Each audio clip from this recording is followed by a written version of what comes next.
Greetings, this is Obi-Wan Kenobi, and I have drifted into the Underworld. The Star Wars Underworld. I have a bad feeling about this. Here we go.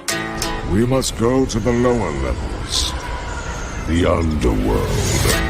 You've taken your first step into a larger world. You're after something. Ben. Since I've started the Underworld, I've met so many great friends. Chris. I grew up in the 1990s, and mall packaging is nostalgic for me. Dominic. What I love most about Star Wars is that it's fun and it's all-round good times. So, this is where the fun begins. May the Force be with us. This thing really moves! I like this! I can't believe you came all this way to see me. Why am I not in the intro? I gotta come up with a snappy line. What's up, Star Wars fans, and welcome back to another episode of the Star Wars Underworld Podcast. We are your source for the latest breaking Star Wars news, reviews, and discussion each and every week. And this week on the show, we're going to be breaking down the penultimate episode of the Acolyte choice, as well as trading your burning questions in for some hot takes of our own. All that, I thought about that, Dominic, for a good 20 seconds. How to word that. I was like, is Chris having a stroke? What do you mean you're trading your questions? What are you talking about? That's not how sentences work. You have to then follow, I heard the rest of it. I heard the rest of it, and it worked. I like this. Yes. I was thinking, I'm like, what is this? What I do when the intro is playing? I'm thinking, like, what do I say? And then I figure it out right in time. So we're doing all that, no notes, and much more. No, we don't have 7 pages of notes. No, I meant like I have no notes on your performance there. It's excellent. A plus. Oh, amazing. So we're gonna get to all that and much more on the show. Introductions are in order. In case you are new or you have amnesia. My name is Chris, and joining me is my good friend, that other voice here, Mr. Dominic Jones. It should have been in case you're new or you've only heard the show, but like from one person's perspective, and now we've made you wait a whole bunch of weeks to hear the show again from someone's perspective to get the whole picture. Yes. Is basically what we got here. Yes. Yeah, I'm looking forward to talking about this episode. We've had a lot of different ranking systems on this show over the years. Obviously scores out of 10. We do that all the time. For a while there, we were using some sort of Oreo-based ranking system. Chris, you had your weird hot sauce thing that you were doing for several years.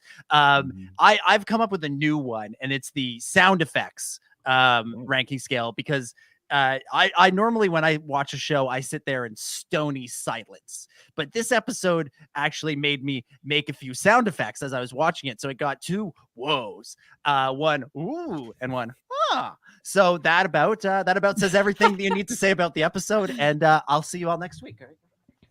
I'm looking forward to breaking down the episode in more detail. Are you sure?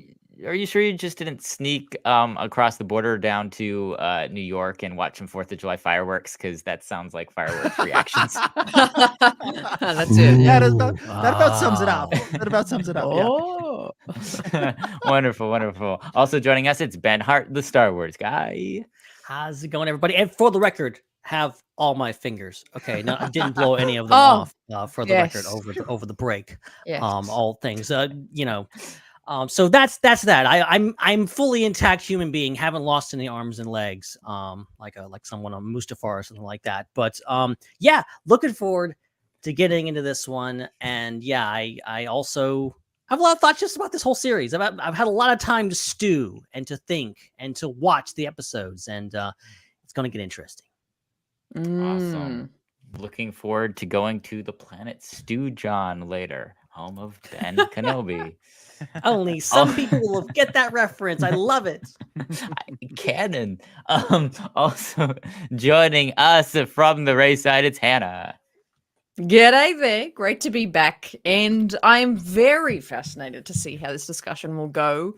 One of my favorite parts after the fact of watching a new piece of Star Wars is who am I going to disagree with on the Underworld this week? It is my favorite thought.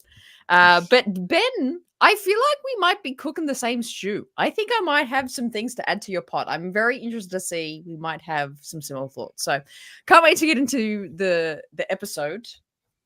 I have a lot to sort of say. Right. I don't know what I mean. I don't know what I mean by sort of. I'll just kind of make half an sentences. onomatopoeia. I'm scared. Like Dom.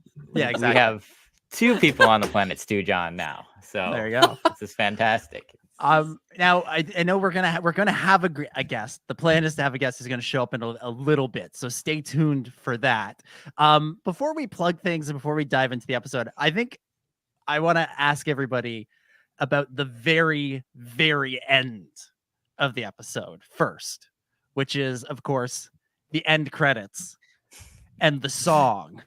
Yeah, because I know there are folks out there who have feelings about the song, and I'm curious what everybody here thinks about the song. So take it away, whoever feels like being the first one to venture into that.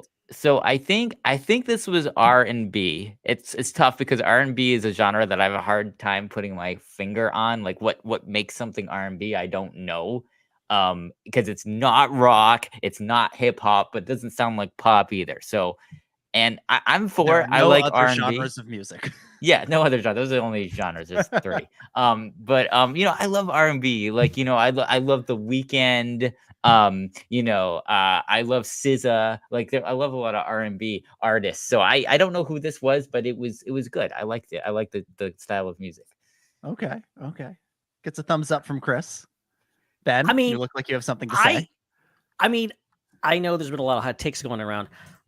I liked the song and I liked how it was used. Honestly, I love that we are finally in the era of let's just put but a song, like a real song, not score, not a random, something sung by an alien in an alien language song, like an actual song that you can listen to on Spotify or whatever else in the end credits of it. Like literally any other movie. I know it sounds unoriginal because it is, because a billion other movies have already done it, but I love that Star Wars has done it finally. I know that's not a popular opinion, unless people have a lot of negative opinions about that, but I love it. Honestly, I've been waiting for this moment, and I hope they do more of it. If nothing else, just to piss you people off. Oh my goodness. Hannah, you're the most musically inclined of any of us here. What did you think? Thank you. I thought it was the best part of the episode. I thought it was genuinely best part of the episode. I thought it's good. It's a good song.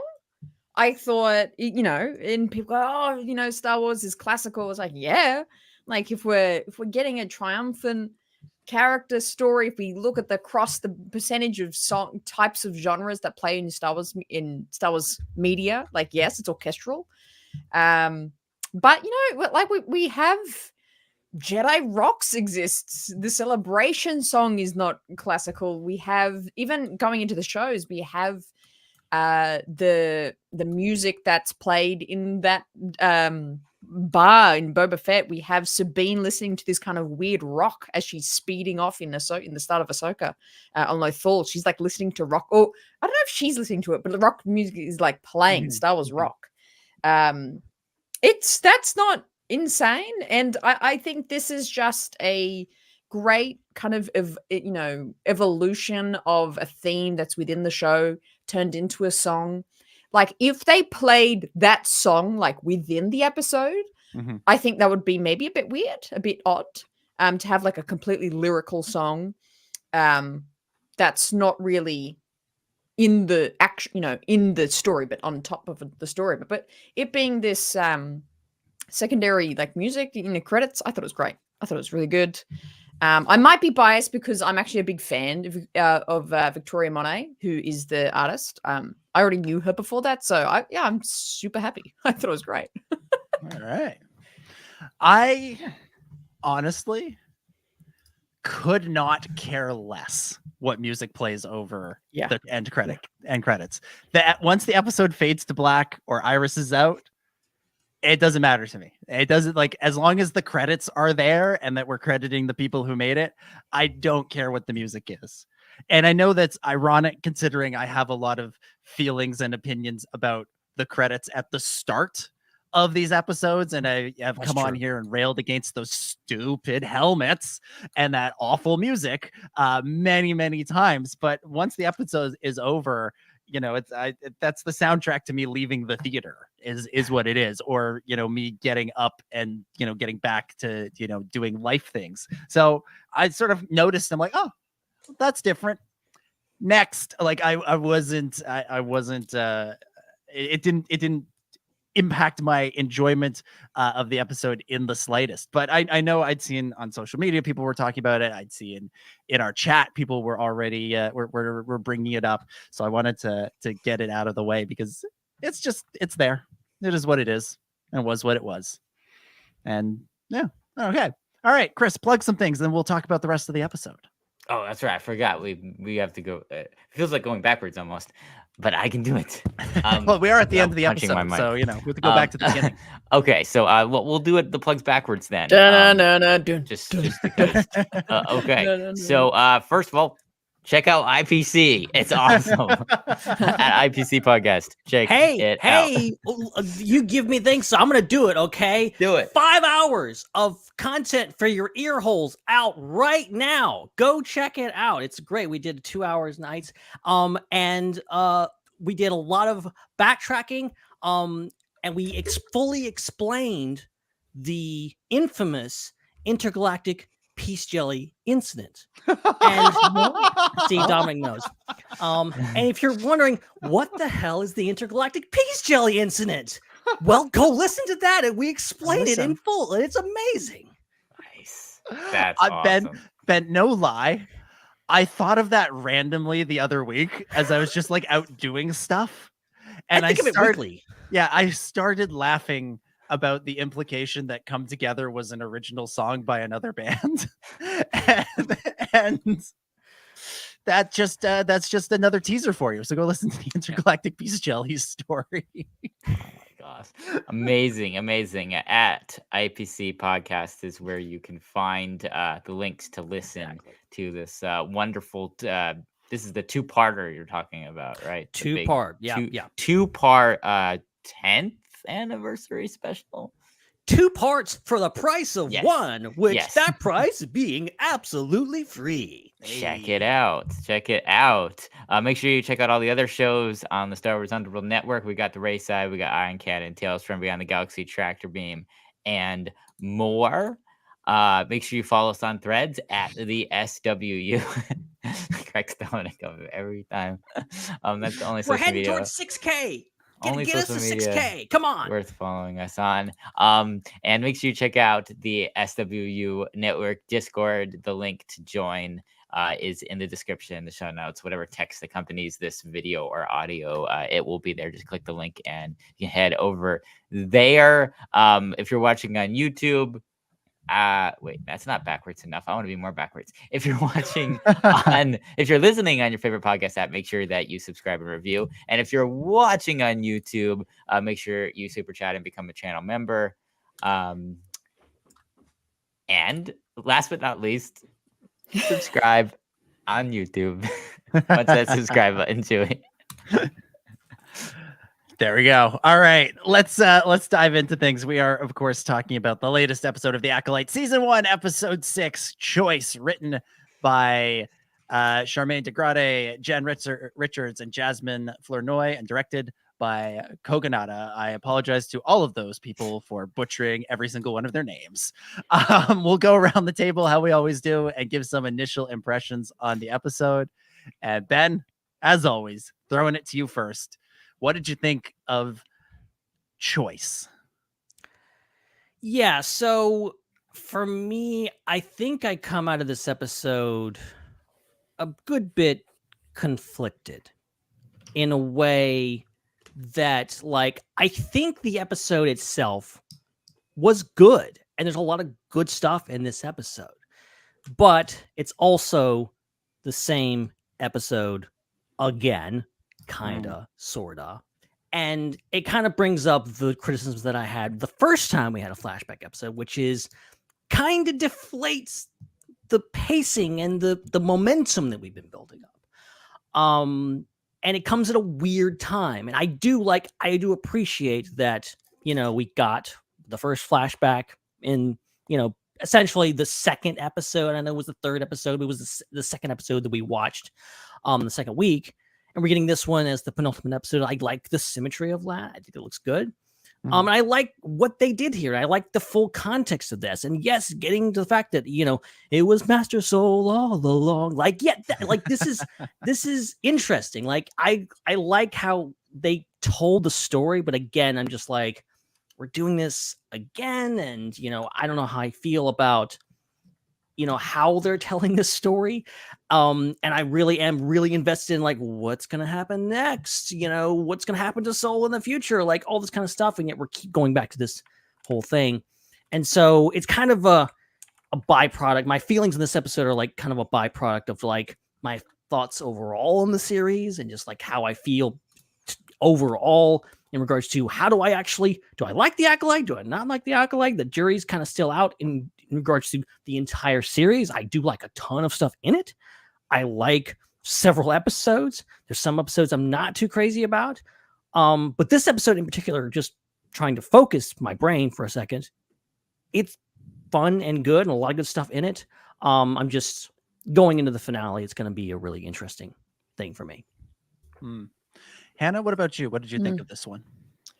Yeah, Ben, I my prediction was right. We are on a very similar kind of situation where it's trying to focus on just the episode. It was actually fine. It was cool. There's some cool things in it.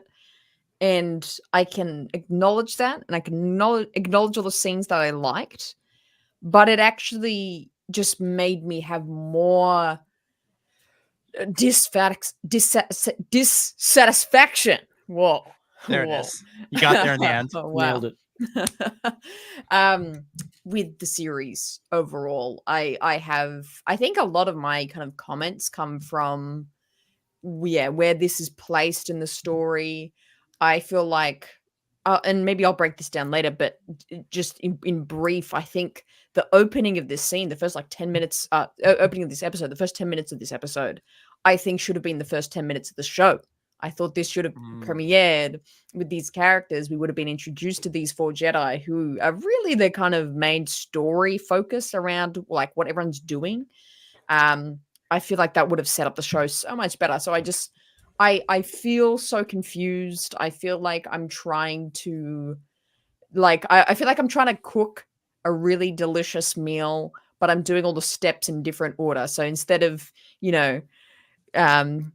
cooking the onions and then cooking the vegetables and then cooking the meat, I feel like I'm putting the meat in and then eating the onion raw and then putting olive oil, making just having the rice, washing it all down with a glass of olive oil. Yeah. That's how I cook. You just described how I cook. So I was literally eating raw onions earlier today. I swear. Yeah, that I predicted that. In terms of the show, at least. But I just feel like I'm backwards, and it's I can't even articulate I hate this thing. I can't actually say that about the show. I can't say I hate any of the concepts or elements, but I can't at all follow or get into what is being presented because I feel like I'm totally backwards. I've my head's upside down watching this show. That's not a saying, but I'll make it one. I mean, you are upside down. You're from Australia. Yeah, that's true. That's true. I mean, I'm watching it upside down anyway. I love technology, how it auto flips your image. Inverts it for us. So smart. That's why we pay for StreamYard because they do that. I'm actually hanging upside down right now. Yeah, they fix it. Yeah.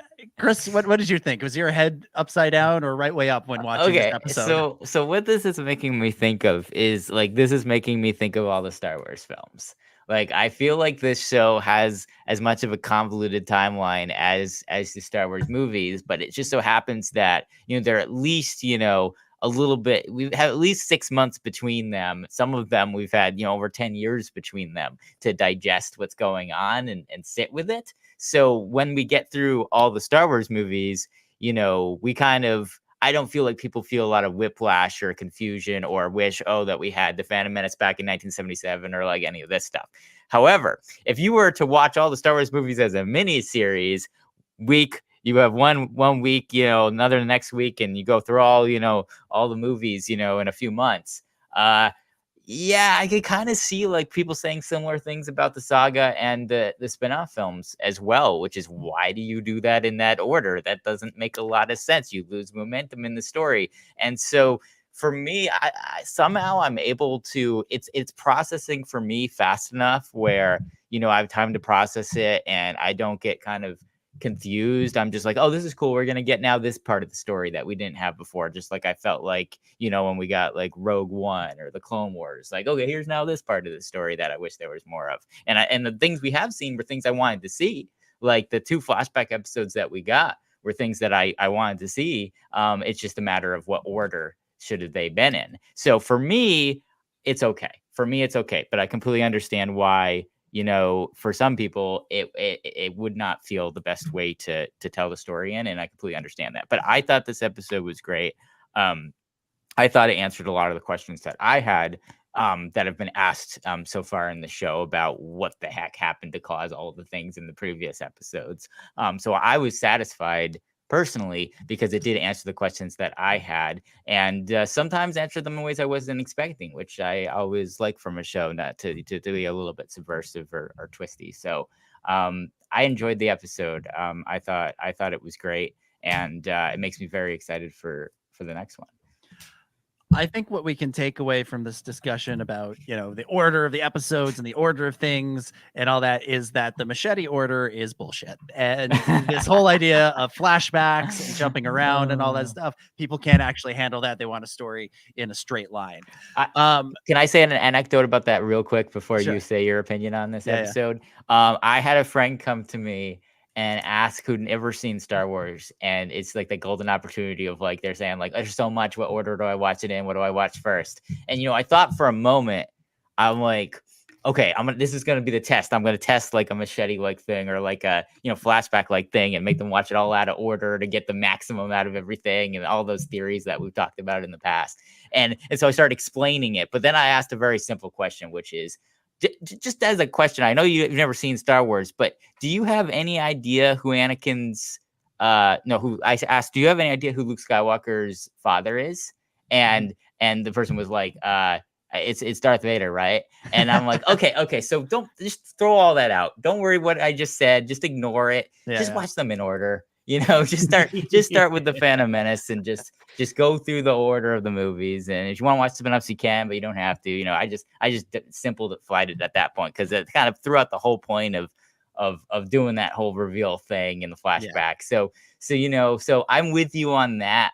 I defaulted back to the chronological order as well when I was giving someone advice. So guilty on that.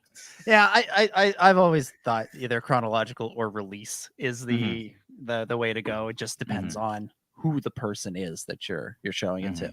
I think you got to start with The Force Awakens. Sure, yeah, why not? Yeah, absolutely. Why not? Perfectly valid. I mean, if you're starting with kids now, maybe starting with The Force Awakens because that feels the most like a movie that kids would like.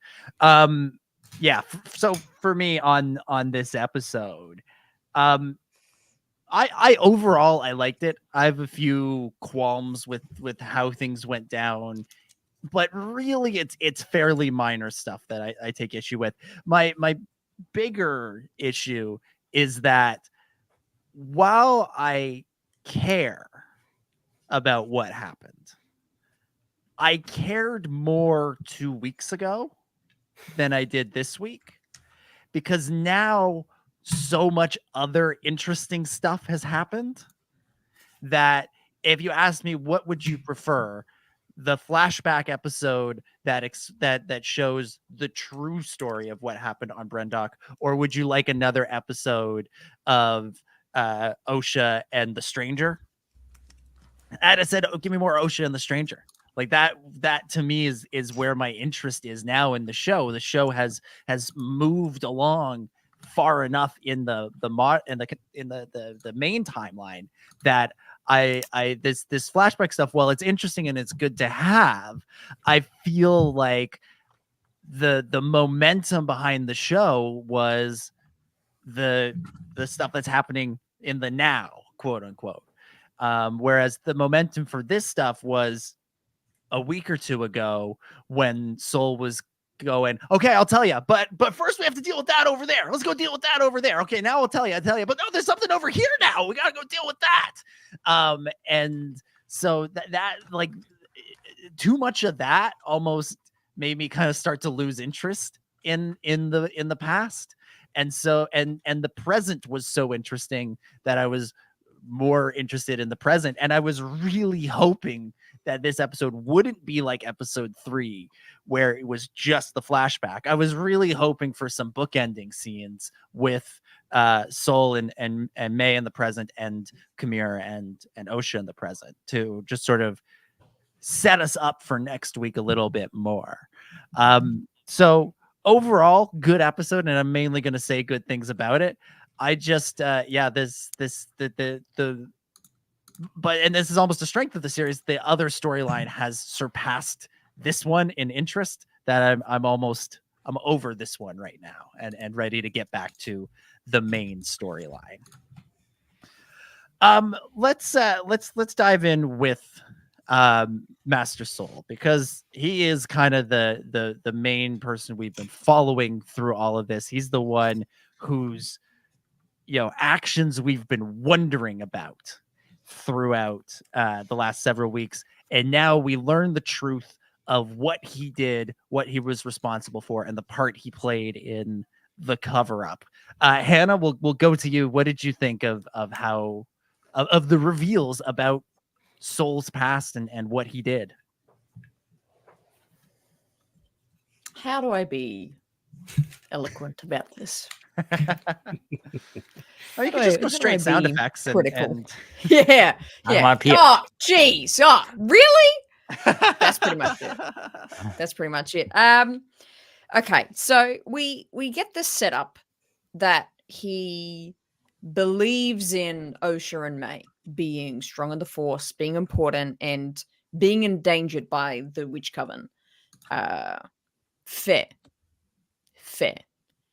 I don't think that we have gotten enough of a story, enough of an insight to understand why he went from 0 to 100 of that belief very quickly.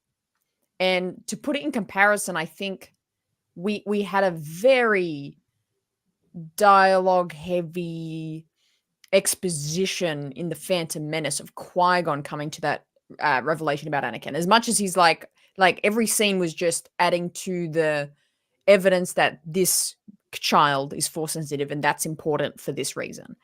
It took a lot of building up and a lot of establishing for that. It wasn't just the next scene, Qui-Gon's like everything. Like it builds. It is quick, I think, in actual time, but the story built to that in Phantom. Where in this show, and I kind of made that similarity. Like I felt like Soul was kind of going, oh yeah, these kids are high in the Force, these are important.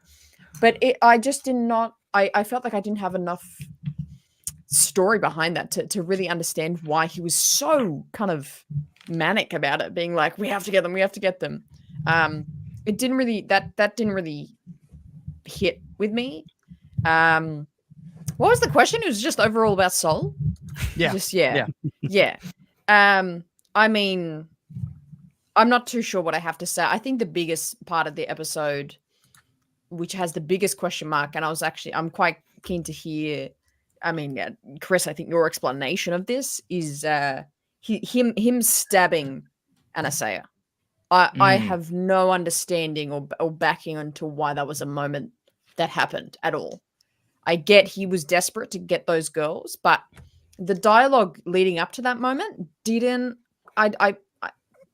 lead me to believe that would have happened right there. And that's the guilty holds, but that was wrong and irrational. But for the story, I as an audience member, I'm like, that was almost like too irrational. Like I don't understand why this happened. Yeah. Okay. So I do have thoughts on that. in general though about Soul, this is one spot where I think I appreciated seeing this so late in the show.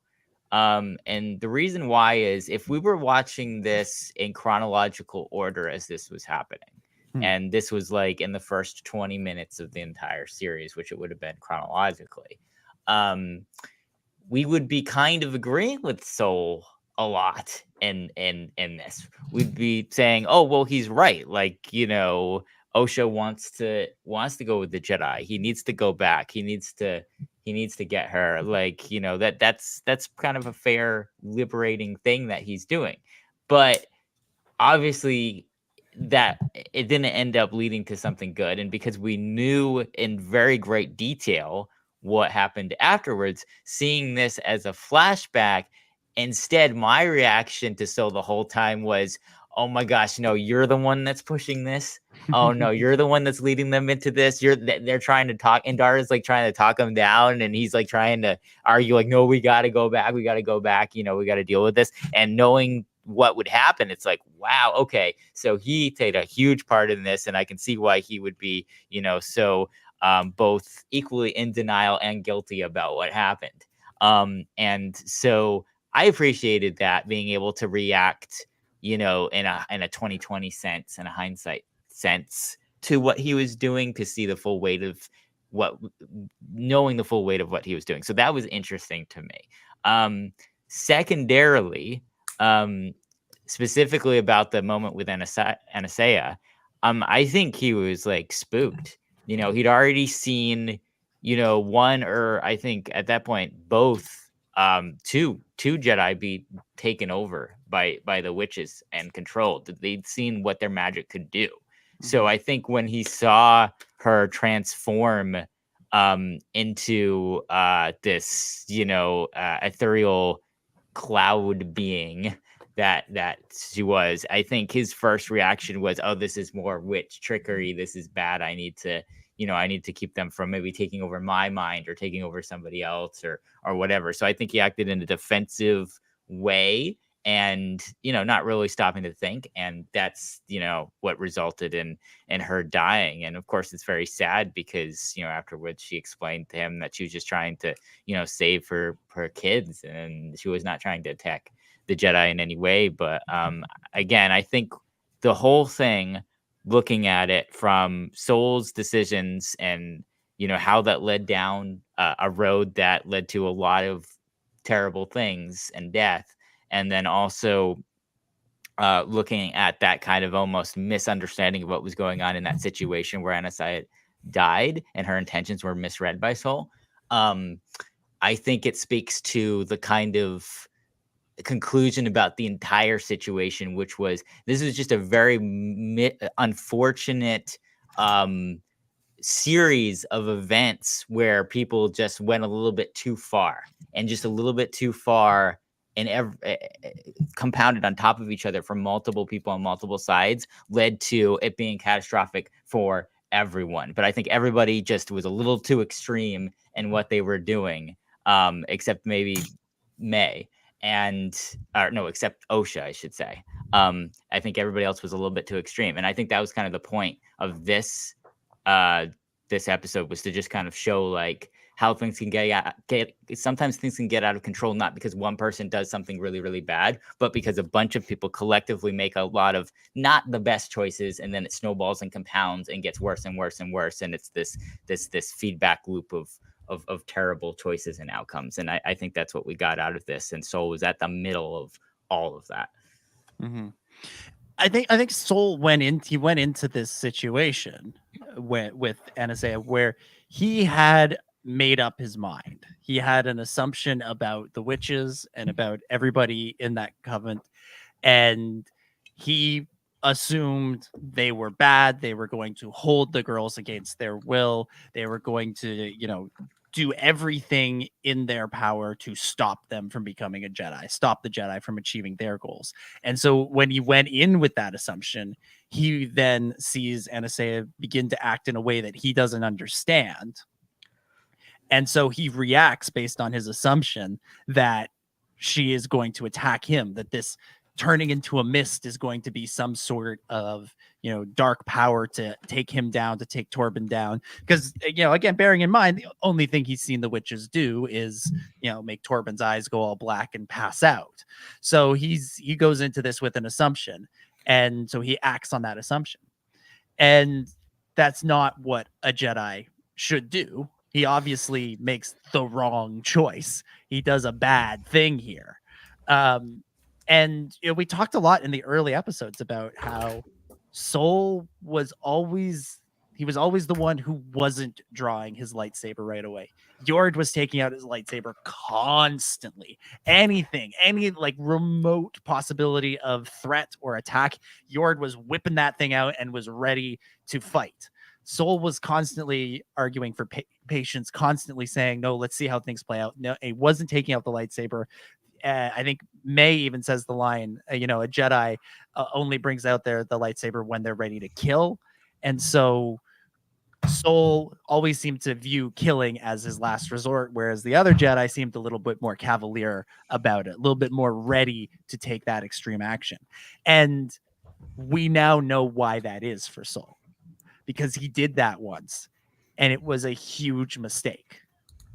He created this situation where it became a fight when it didn't need to be, where lots of people died when they didn't need to, where he now has to lie to Osha for what he thinks is going to be the rest of her life, and all because he reacted poorly to something he didn't understand. When not only was he reacting to something he didn't understand, he was going to get his way anyways. That's what's so sort of like, that's one of the most, I think, like impactful moments of the episode is when Anastasia says, as she's dying, I was going to respect Osha's choice. I was going to let her go with you. Like, she's basically saying, you would have won. You didn't have to do this. And so, yeah, I think this adds a really nice layer to Sol's backstory. I think it could have come earlier in the series, to be fair, but getting it now does, put all of that other stuff that we were speculating about into context now. Ben, do you want to weigh in on this? Yeah, I have a lot of thoughts here. Sorry, just putting them together. Putting them in the stew. Because my when I first watched this episode, my initial reading was, oh my gosh, Sol's the bad guy here. He's the villain of this piece. And I've backed down from that upon further review. I don't think it's that severe. It is meant to, like, the whole point of this episode is like, and the whole point of the series is like building up Sol as this prime example of a Jedi, a prime example. Everyone, even Lee Jung-jae himself has said, he took inspiration from Liam Neeson and Qui-Gon Jinn. And this saying this era's kind of maverick Jedi, this guy that was really about things and, doing all that. But we knew, as you're stating there, of just like him not pulling his lightsaber, him being someone who was very guarded, obviously had secrets, and was obviously haunted by something. Now we've seen all that. And now we've seen that, this guy really has made some big mistakes. And has reason to be guilty.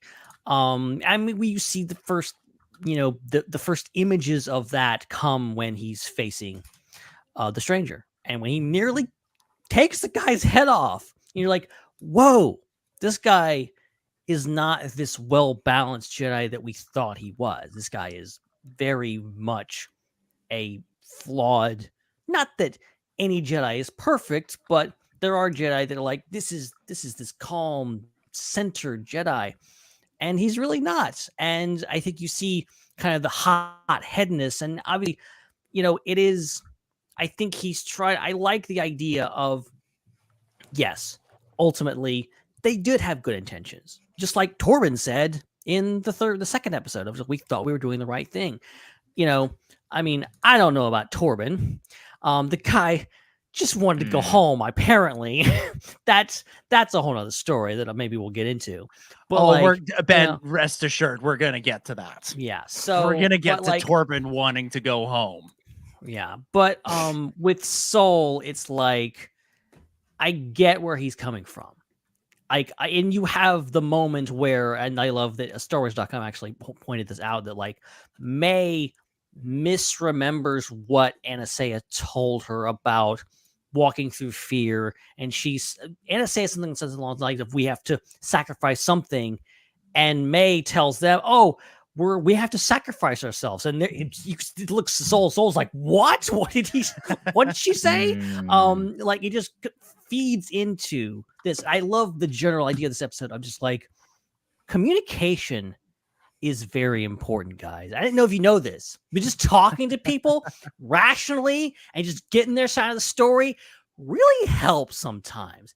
And it was things, and it wasn't just Soul, it was Mother Coral. Mother Coral was on the opposite end. We had people, I think rightfully so, going out of the third episode going like, why was May so mad? Why was she going up there and saying, I'm going to kill you and all this kind of stuff? Like, that came out of nowhere.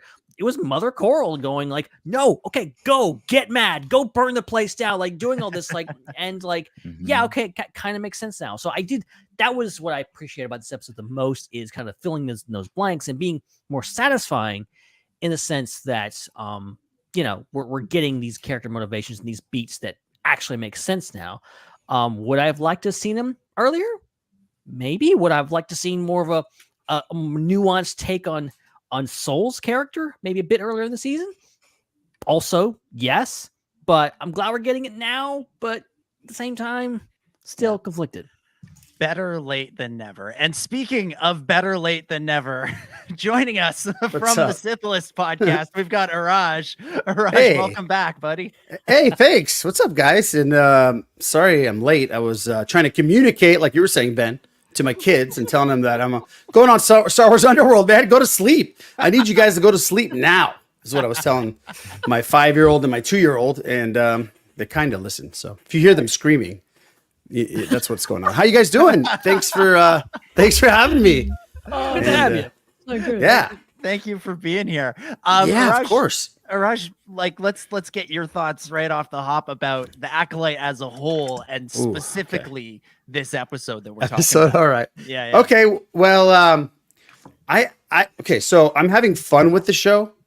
I am enjoying watching it and reacting to it with my friends on the podcast, and I think some of the things that we've seen are amazing. Yeah, the choreography, some of the shots, they're great. And I was just, for the first 4 episodes, I was waiting for something to pull me in, kind of like something to shock me. And we got that, right? We got that with the 2 deaths. And unfortunately, the deaths of 2 characters I really, really liked.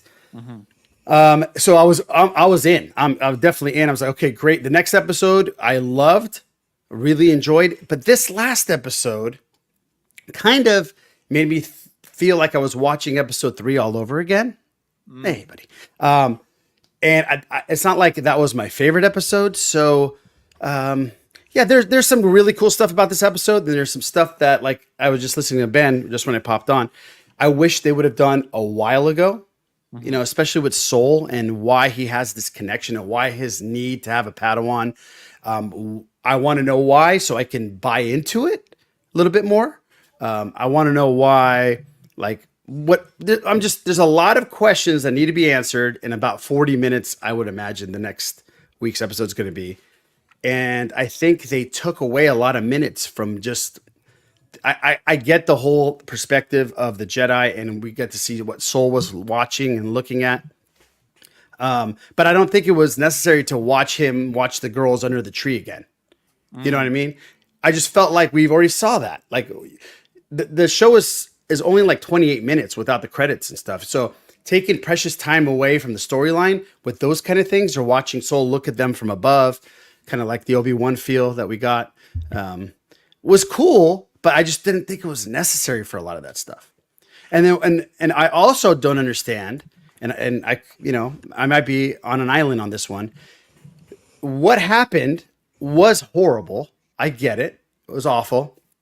I just don't understand I was thinking there's going to be a lot more, something like egregious that the Jedi did, right? So everything that they did is kind of justified, except for Torben being a little, wanting to go home early because he was homesick or whatever. But if you think about it, Sol was worried about the children, right? For multiple reasons. Okay. I know that Sol killed their mother, but their mother turned into the smoke from Lost. And it freaked him out. I mean, we were talking about this last night on our podcast. I would have done the same exact thing. First of all, they're dark side users. Something fishy's going on with them. And then they turn into smoke. And then you have the rest of them chanting back and forth. It's a little freaky situation. I don't mind Sol using his lightsaber because, what was he going to do? Right? His main goal was to save those kids. At least one of them. Save one of those kids. Because he thought there was going to be harm done to them. And which... Also, May said, and she got it wrong, but she said the sacrifice thing. So it was kind of justified in a way what they did, except for Torben going in and freaking out. But again, Torben was also possessed. And Sol just saw one of his Padawan, one of the Jedi, possessed by a dark side user. So it was a dangerous situation. So I don't see the drasticness. And then I've been waiting 16 years to tell you, especially when I thought you were dead for 16 years. I thought telling the council or telling Osha would be what he's been waiting to tell or to explain himself. So there's all these questions that need to be answered. And I hope they can answer him next episode. I'm praying they can answer him. But other than that, I'm enjoying it. It's cool Star Wars. And I tell everybody, man, I say this all the time. I grew up in an era where for decades there was nothing. So for me to get anything, I'm not like a shill, I'm not going to love everything, but that's me. That's fine. That's fine. And it literally says shill. I get excited when there's Star Wars stuff, man. You really have to crap the bed in order for me to say, this is awful. I'm not going to watch this, and it hasn't been that. So I appreciate what they're doing. I appreciate the High Republic stuff, hearing the situation with the hyperspace and the travesty that happened. That was rad. I got goosebumps when I watched it. That was my first reacting moment of the episode when they're it's destroyed in a hyperspace disaster. I was like, right. I know that. Light of the Jedi. Yeah. Right. So I was excited about that. So I really enjoy the fact that the person that's doing the showrunner, the director, the writer, Hedlund, loves Star Wars, and you can tell she loves it, and all the flack that she's getting is so ridiculous. We won't even get to that. But man, I'm liking it. I wish I would have saw a little bit more. It was there wasn't enough juice coming out of that squeeze. You know what I mean? It wasn't worth the squeeze so far. But we'll see. We'll see what happens. Yeah. Yeah, I will say, we spent, this is maybe the show being a bit of a victim of the, 6 weeks, this episode's being drawn out over 6 weeks, is we spent a lot of time saying, oh, this is a story about the Jedi being evil, the Jedi being the villains, when really it's a big misunderstanding is everything that goes down. And I get where Sol comes from, being ashamed of what happened, because it's not a good thing that happened. And I think the Jedi and a Jedi like Sol would hold himself to a higher standard. So, the thing that Anastasia says to him that I think really cuts deep, as I said earlier, is I was going to let Osha go. I was going to let her go. So Sol knows all of this could have been avoided if he'd just been a little bit more patient, a little bit more understanding, which we see him be later on in the series. So this does sort of provide context for that. But it is kind of like it's coming out of, when we actually see what happened, nobody comes out of this looking particularly good. The Jedi don't look good. No. The witches don't look good. Everybody involved in this, if everybody had just taken a step back and said, okay, let's just sit around and talk about this like adults. It's a huge PR disaster, if I might say so. It is a huge PR disaster, yeah. But the thing I think that this show is missing, and Hannah, you and I talked about this last week on the show, is it feels like it's missing like a third element of the show. it feels like there's a third storyline in the present, that being sort of the Republic Senate kind of storyline. But even with this, like, does Soul really want a Padawan? Is that something that we've meant to pick up on over the course of this show? Is that something we're supposed to be thinking about? Like, it feels like some of the like contextual stuff for the show is missing. And again, I'll use the example I used last week. To me, it's still the best written Star Wars show is Andor. And that's the show that gave us all the context, constantly gave us context. The Cassian storyline was the main one, but all around it were other storylines. Sure, yeah. And they all built off each other and fed off each other. And it feels like that's what's missing here. And I don't really get hung up on run times. I think you can have really great short episodes and really crappy long episodes. But when you look at the run times, if it does feel like they're missing 5 or 6 or 10 more minutes, it's that third storyline, I think, that is not there in the past or the present, that I think would elevate the entire show if the writers and the storytellers had, just built out the world just a little bit further from just the characters we're following. Right. And listen, and this sounds weird, but I think it's a detriment to the show that it's out exactly when House of the Dragon's out, because we're watching House of the Dragons on Sunday, and it's nothing but character building and 6 different storylines going on at the same time.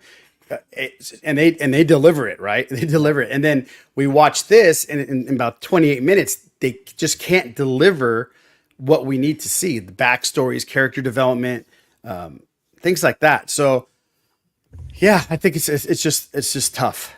It's just tough. I just hope there's a season 2. Yeah, I'm really hoping there is, because there's no way they can answer like Kymir's stuff. Like, how are they going to answer all of this crazy stuff? Like Vanessa's on, she's doing something, right? Like, she's got something going on, right? She's being a little shady.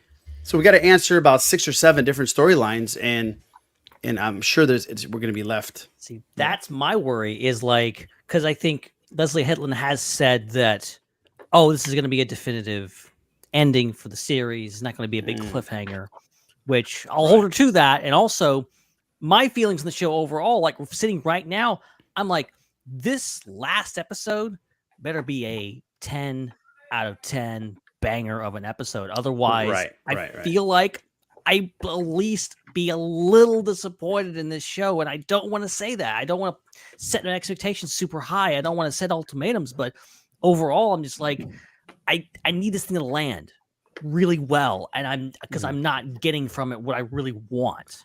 Right. There's something. There's always something there that you're trying to get. Yeah. Right. It doesn't strike me. I mean, it's kind of surprising to me that she said that, because I wonder if it's like misdirection, because it's always struck me as a plot that should take more than 1 season to develop at the speed that they're developing it. I mean, even Andor, same thing. That's a multi-season plot. And so I don't know, that was something I wasn't expecting her to say, because I thought she would say, no, we have a whole map for like 3 seasons and we're kind of drudging along through it right now. Like, that's the idea I get.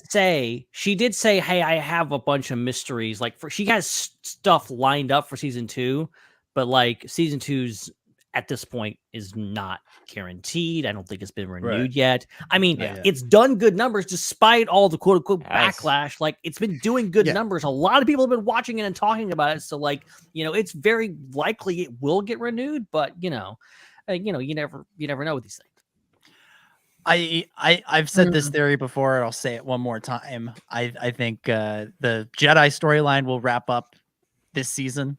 We'll get a nice bow on everything with Soul and Vernestra and everything. And season 2 will pick up and be just a Sith show. And just, be Kamir and Osha and go from there. Otherwise, we would have gotten more of that by now, I think. Yeah. Plagueis. Nah, just kidding. I'm kidding. I kid. Yes. I think it's Plagueis. I think I it's agree. Plagueis. I agree. Hannah, your thoughts? Something.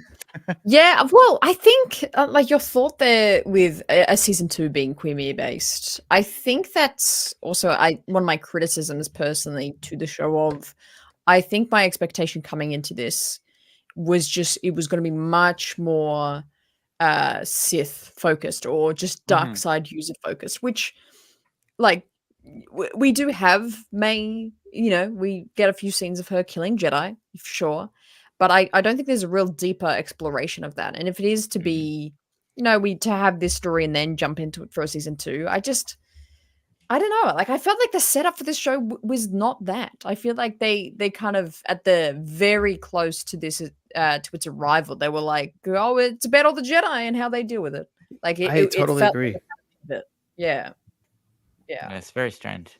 It felt like, no, Hannah, you're absolutely right. It felt like it was all Sith, and all of a sudden, oh no, it's going to be really like High Republic Jedi stuff. Yeah. And I was like, okay, all right, that's cool too. Jedi you need to know the names of. Yeah. Right. Exactly. Yeah. Exactly right. Yeah. A little misdirect. Yeah. Go ahead, and like after episode 5, my thought was like, oh, okay, now this is the giant misdirect of. Yeah, it was a show about the Jedi for the first half, but now we're really shifting towards the Sith and those machinations, and we're going to follow Chimere. Maybe Chimere is our main character now, and it still might happen because last episode was more of that. It was more this dual plot line of following him and following the Jedi, what's left of the Jedi, and I'm sure we're going to get more of that next week. But for right now, for this episode, we're still. When we're really, like you were saying, Dominic, like really invested, like we're in it, we're invested in what's going on now. What's going to happen to May? What's going to happen to Soul? What's going to happen to Osha and Chimere? These characters we're really invested in. Oh, you have to wait a week and you have to go back to something we've already watched and talked about and discussed and theorized and all this kind of stuff. And just like, I wish I just gotten over this a few weeks ago. We could move on with the story. Right. Yeah. Like when May killed Torben and he said to her, I'm sorry, we thought we were doing the right thing. I was fascinated by the past. Right. Exactly. I was like, that's the story right there. And we then got half the story the next week. And that sort of satisfied me for a little while. And we get back to the present. It's like, okay, we're going to keep moving along and eventually have to go back to the past to see why, to see the real version of what went down. And then the stranger took off his helmet and it was Manny, and from that point on it's been like the present is where the interesting stuff is. So and to Iraj's point a minute ago, like I think, I'm not saying I necessarily agree with this, but there's a case to be made for, like, I saw some chatter online of just like they spent the entire season building up to what could be so bad that Torben would unalive himself. Like what could be possible? And like they're building all this stuff up. And even for Soul, like we knew Soul had done something that made him feel guilty. We knew Indara had probably done something, even though she was the least guilty person in the whole thing. Like she was trying to stop this madness from the beginning. And so with that, you're gonna have people go like, what, Rhett, that was it? That's all that Torben was doing. That's all he did was just like, he got mind controlled and then fought a Wookiee and he sliced some arrows in half. Like that was basically it. Like I get it. Know, Ben. I kind of accept it, but that sounds like a good time. He got mind controlled and fought a Wookiee. Right. And my interpretation of that is, he's the youngest of them in this situation. He's probably going to have the strongest impression from this. Some of the other ones might have seen some things in the past, might be a little bit more, hardened. And so I think perhaps his PTSD is the strongest of all of them. Maybe it isn't because he was the one who was the most guilty per se.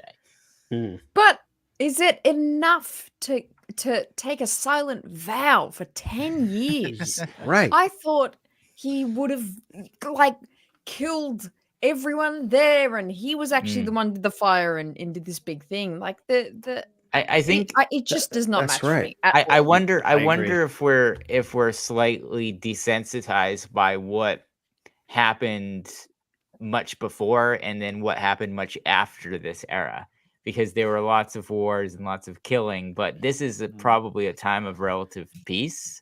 And so I think a lot of these characters, especially Torben, probably haven't seen death, and that does do something to you. You can't discount that. In Star Wars, they gloss over it a lot because it's Star Wars and there's death on screen every 5 minutes. But in reality, death does cause that. If you're just around it, it does cause those types of reactions. Sure. I understand the logic. I kind of accepted like the logic of just like, Torben was like, just wanted to go home and caused all this. It was like the driving force behind all this. Yeah. Maybe Soul wouldn't have been there to kill Anastasia if it hadn't been for Torben.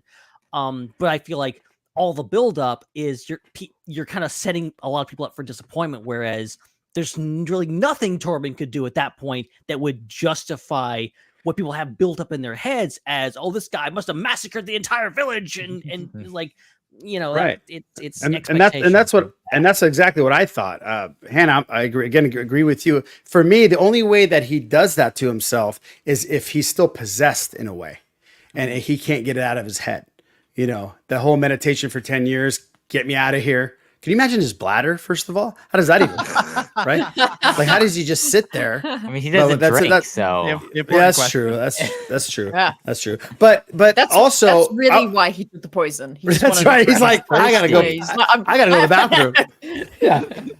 No, but I was pretty much hoping. Do you guys remember in Andor where they depicted the rebels, especially in the beginning, as people that would sacrifice their own people to get the job done? And it showed the rebels in a way where we're like, oh, okay, this is cool. Like, this is like raw and real, and this is real life. This is like war and how revolutions start.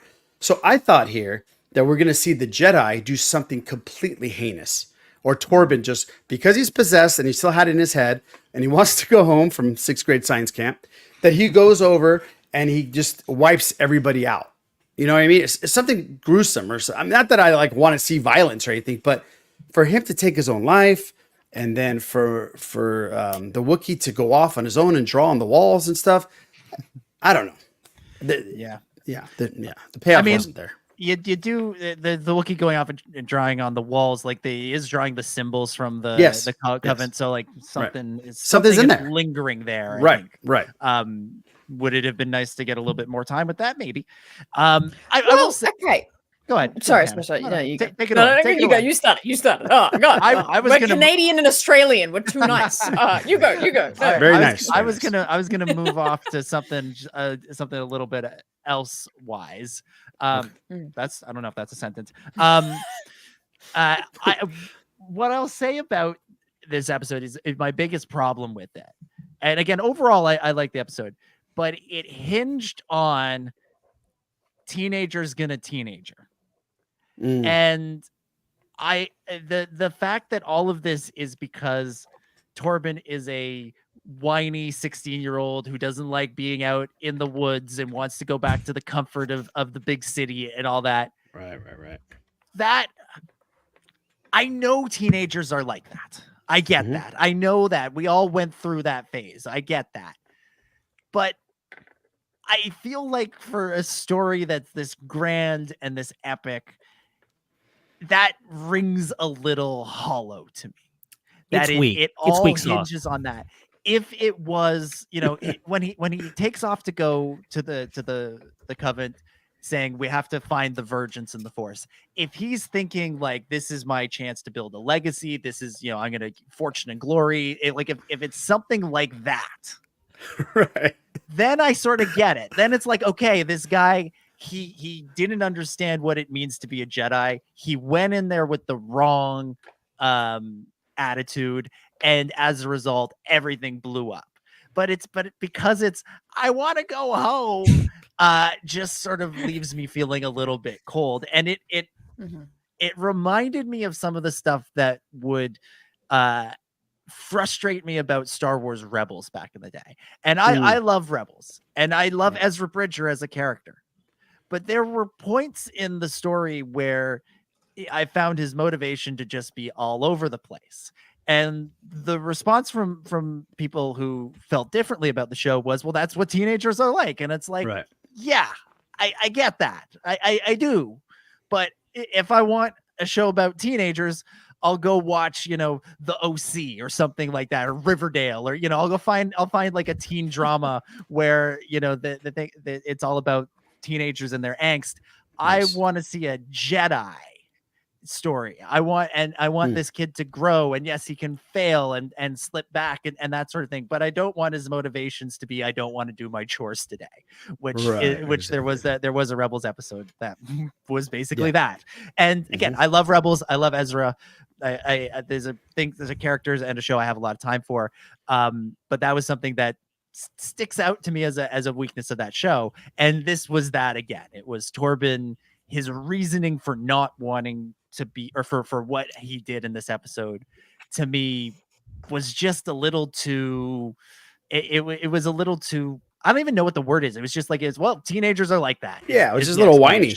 Yeah. It was just a little whiny. I don't know. I mean, 7 weeks of looking at moss and grass that might drive someone insane. But they have the cool metal detectors, Ben. They have the cool metal detectors. They do. Yes, right. Also, he's like, "Oh, I'm sick of eating Nunas." Oh, you're sick of eating chicken legs? Really? That's what you're sick of eating? Those Nunas, they look delicious, by the way. Yeah, I would kill to eat like that. Also, if it was like here, you get like nuts and seeds and moss that we've pulled up out of the ground, and we've like boiled in muddy water. Here you go. This is all you get to eat. Or dry ration bars that are tasteless and flavorless. Okay, fine. But you've got a Wookiee there cooking for you. Yeah, and right. Enjoy that. You see how upset he was too, and he's like eat my food, man. Come on. But also, this creates another problem. They've been there for 7 weeks, and they were like a stone's throw away from this castle. I didn't hear any witch chanting or anything. Come on. I'm willing to believe they weren't in that exact spot for 7 weeks, that they were like slowly making their way around the planet. They were searching the planet, but they stayed in the one place for 7 weeks. They didn't walk around at all. They just stayed in one place with their campsite for 7 weeks. I feel like Ben, if you're like, you know what, I need to find something, you know, I'm not gonna leave the 6 blocks away from my house. That's where if I can't find a Virgins in the Force in Mississippi, y'all, we ain't finding this campsite. Oh, that's so good. That's so good. You know what was cool about it though? It was the first time, correct me if I'm wrong, first time that we see a Jedi mind trick kind of internally, not externally, right? When she was, when Mother Inasai was in his head, we saw his point of view of how a Jedi mind trick kind of works, which I thought she did a great job with that. That's cool. I'm trying to get the positives here. You know what I mean? Yes. Some of the positives from this show overall for me has been the expression and exploration of Force use. Yes, and different abilities. Like with Torben, the force field thing he did around himself as he's meditating. I thought that was really interesting, really cool to see kind of just how they utilize the Force in different ways. But on a separate point, I want to present a pitch to how I think I would restructure this show if we had to keep all the same story points and characters. Mm-hmm. I think, and to be fair, I might change not seeing the finale episode, but I think I stand by my point that the first 10 to 15 minutes of this episode, where we have the 4 Jedi in the forest, and they're going, hey, there's been something happened. There's been a disaster. There's been a what do they call it? A divergence in the Force. There's been this. Like with this scene, they like explain everything that for the past 6 weeks I've been going, what the hell are we doing? They explain it. They set it up. That should have been the premiere, because even if you're a Star Wars fan or not a Star Wars fan and you're coming into the show, you would have got it. You're like, okay, they're trying to find something. There's something spooky in the Force. Ooh, what is it going to be? Then we get all the story of seeing the girls. They have the Force. Oh, but they're children of the witches and they're bad. Oh, like with all that set up, all the same. That's all in the first episode.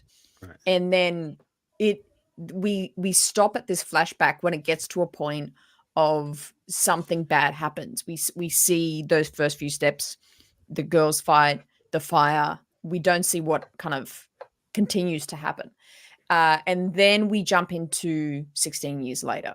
I think we should have started with that flashback, and then we jump into when we see Indara in the fight scene that May has with Indara. That would have been shocking, because we would have been like, oh, wow, okay, we're killing her off straight away. That's wow, big move. The next episode, we see Torben killing Torbenov straight away. Oh wow, we're knocking them all out. How are we going to kill them all? We're still with Sol's point of view with this. Next episode, we get into Kelnaka. Kelnaka's out. But we would have had enough time to establish that these 4 Jedi were together. They were important. It was important that we knew those 4 were together. And that was a thing we needed to know as the audience. Then we get into the Quimir reveal. I mean, I'm still a bit iffy of how this whole other Quimir storylines folds into the story. But at least we'll have all the understanding now that May is really bad. Osha's trying to do better. But how did the big question and the mystery would be, how did we get to this point? How did all the Jedi that we were introduced to die? And then that would have been the big mystery element. So then when we get to this penultimate episode, instead of it being this flashback, it would have been the big Quimir fight, I think. And then whatever the finale episode, I'm very interested to see what it has to share with us. But but that's my big cut up. If that makes any sense, this long it makes total sense.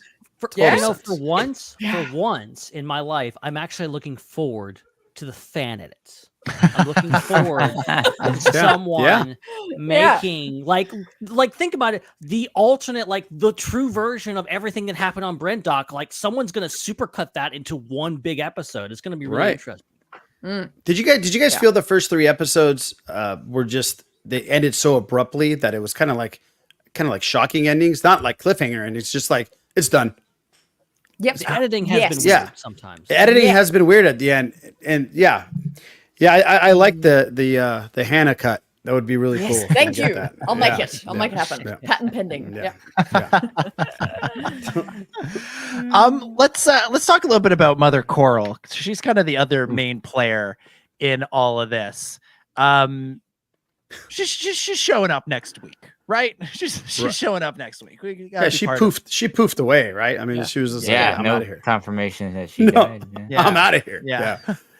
What do we make of her and her sort of the way she went about protecting the kids and like encouraging this sort of darkness in May, as opposed to Anastasia, who was like, trusting and open to what her children wanted? This was I think the biggest moment of the episode for me, was because, and again, the thing that's dicey about this show is there's a lot of misdirection in the show. There's a lot of them making you kind of think it's going to be one thing and then it's the other thing. Like Quimir, literally misdirection character. This is a fool. This is someone who's like addicted to spice, and then all of a sudden he's like the second coming of Kylo Ren. So like, one of the many misdirection things that this show has done is it kind of gave us this idea that May was a bit psychotic. Like there was a bit of evil innately to May. And, the two things that really, there were 3 things that led us to believe that. One, she's going on this Kill Bill vengeance tour in the current timeline. 2, there's that kind of moment with the little bug in the first scene that we see them as kids, where it looks like she's going to harm the bug, and then, or bird, or whatever that thing was. And then the third thing is, of course, we're led to believe that she purposefully tried to burn everything down.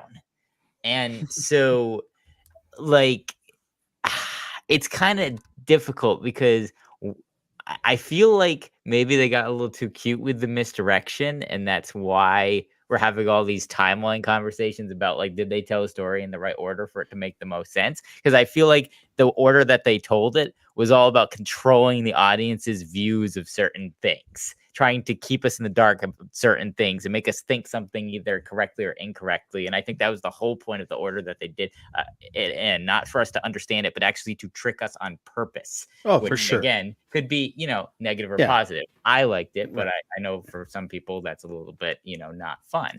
And so, anyway, so that was the biggest moment with Mother Coral for me, because it's the moment that we switched our perspective on May, because we realized that she just didn't decide to do what she decided to do, that Mother Coral goaded her into being so psychotic and violent, and that, you know, May kind of snapped out of it and actually tried to put the fire out, which is kind of incredible. So I thought that had some major implications for some major implications for the future of the show, even if it's just one more episode, because now we're going to go into the next episode seeing May as a potentially very redeemable character. We're not seeing her pretending, you know, to be a Jedi and all that stuff, you know, as a trick, but maybe as a way to get out of a bad situation, just like she was put in a bad situation by one of her mothers. So I thought that was kind of incredible. And I think the only thing that I can say that I think is a redeeming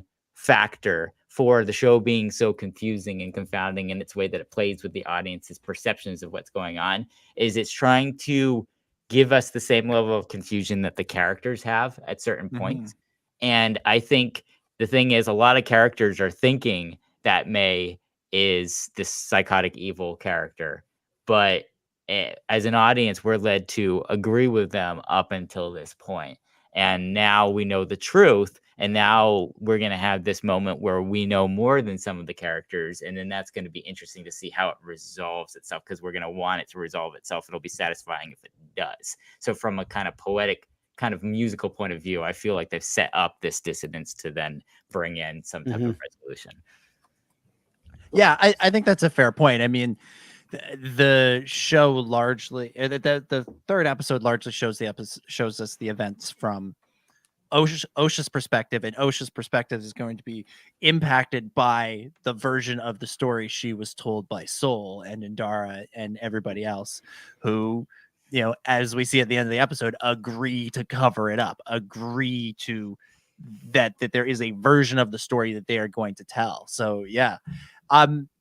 Will we know more than most of the characters? Because I feel like Soul just told May everything, and I have a feeling that Osha experienced most of it through the helmet that Kamir gave her. Right. So we may all finally be on equal footing in the final episode. I'd like to see what May's response is to Soul. Like, yeah, that's why I was killing all you guys. I knew all this. Why do you think I was doing what I was doing?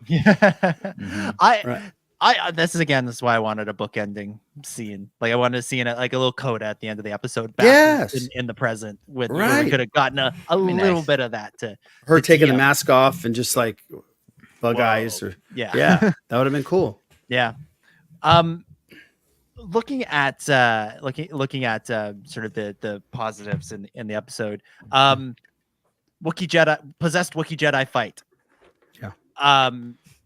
Does it get better than that? That's pretty cool. No, not really.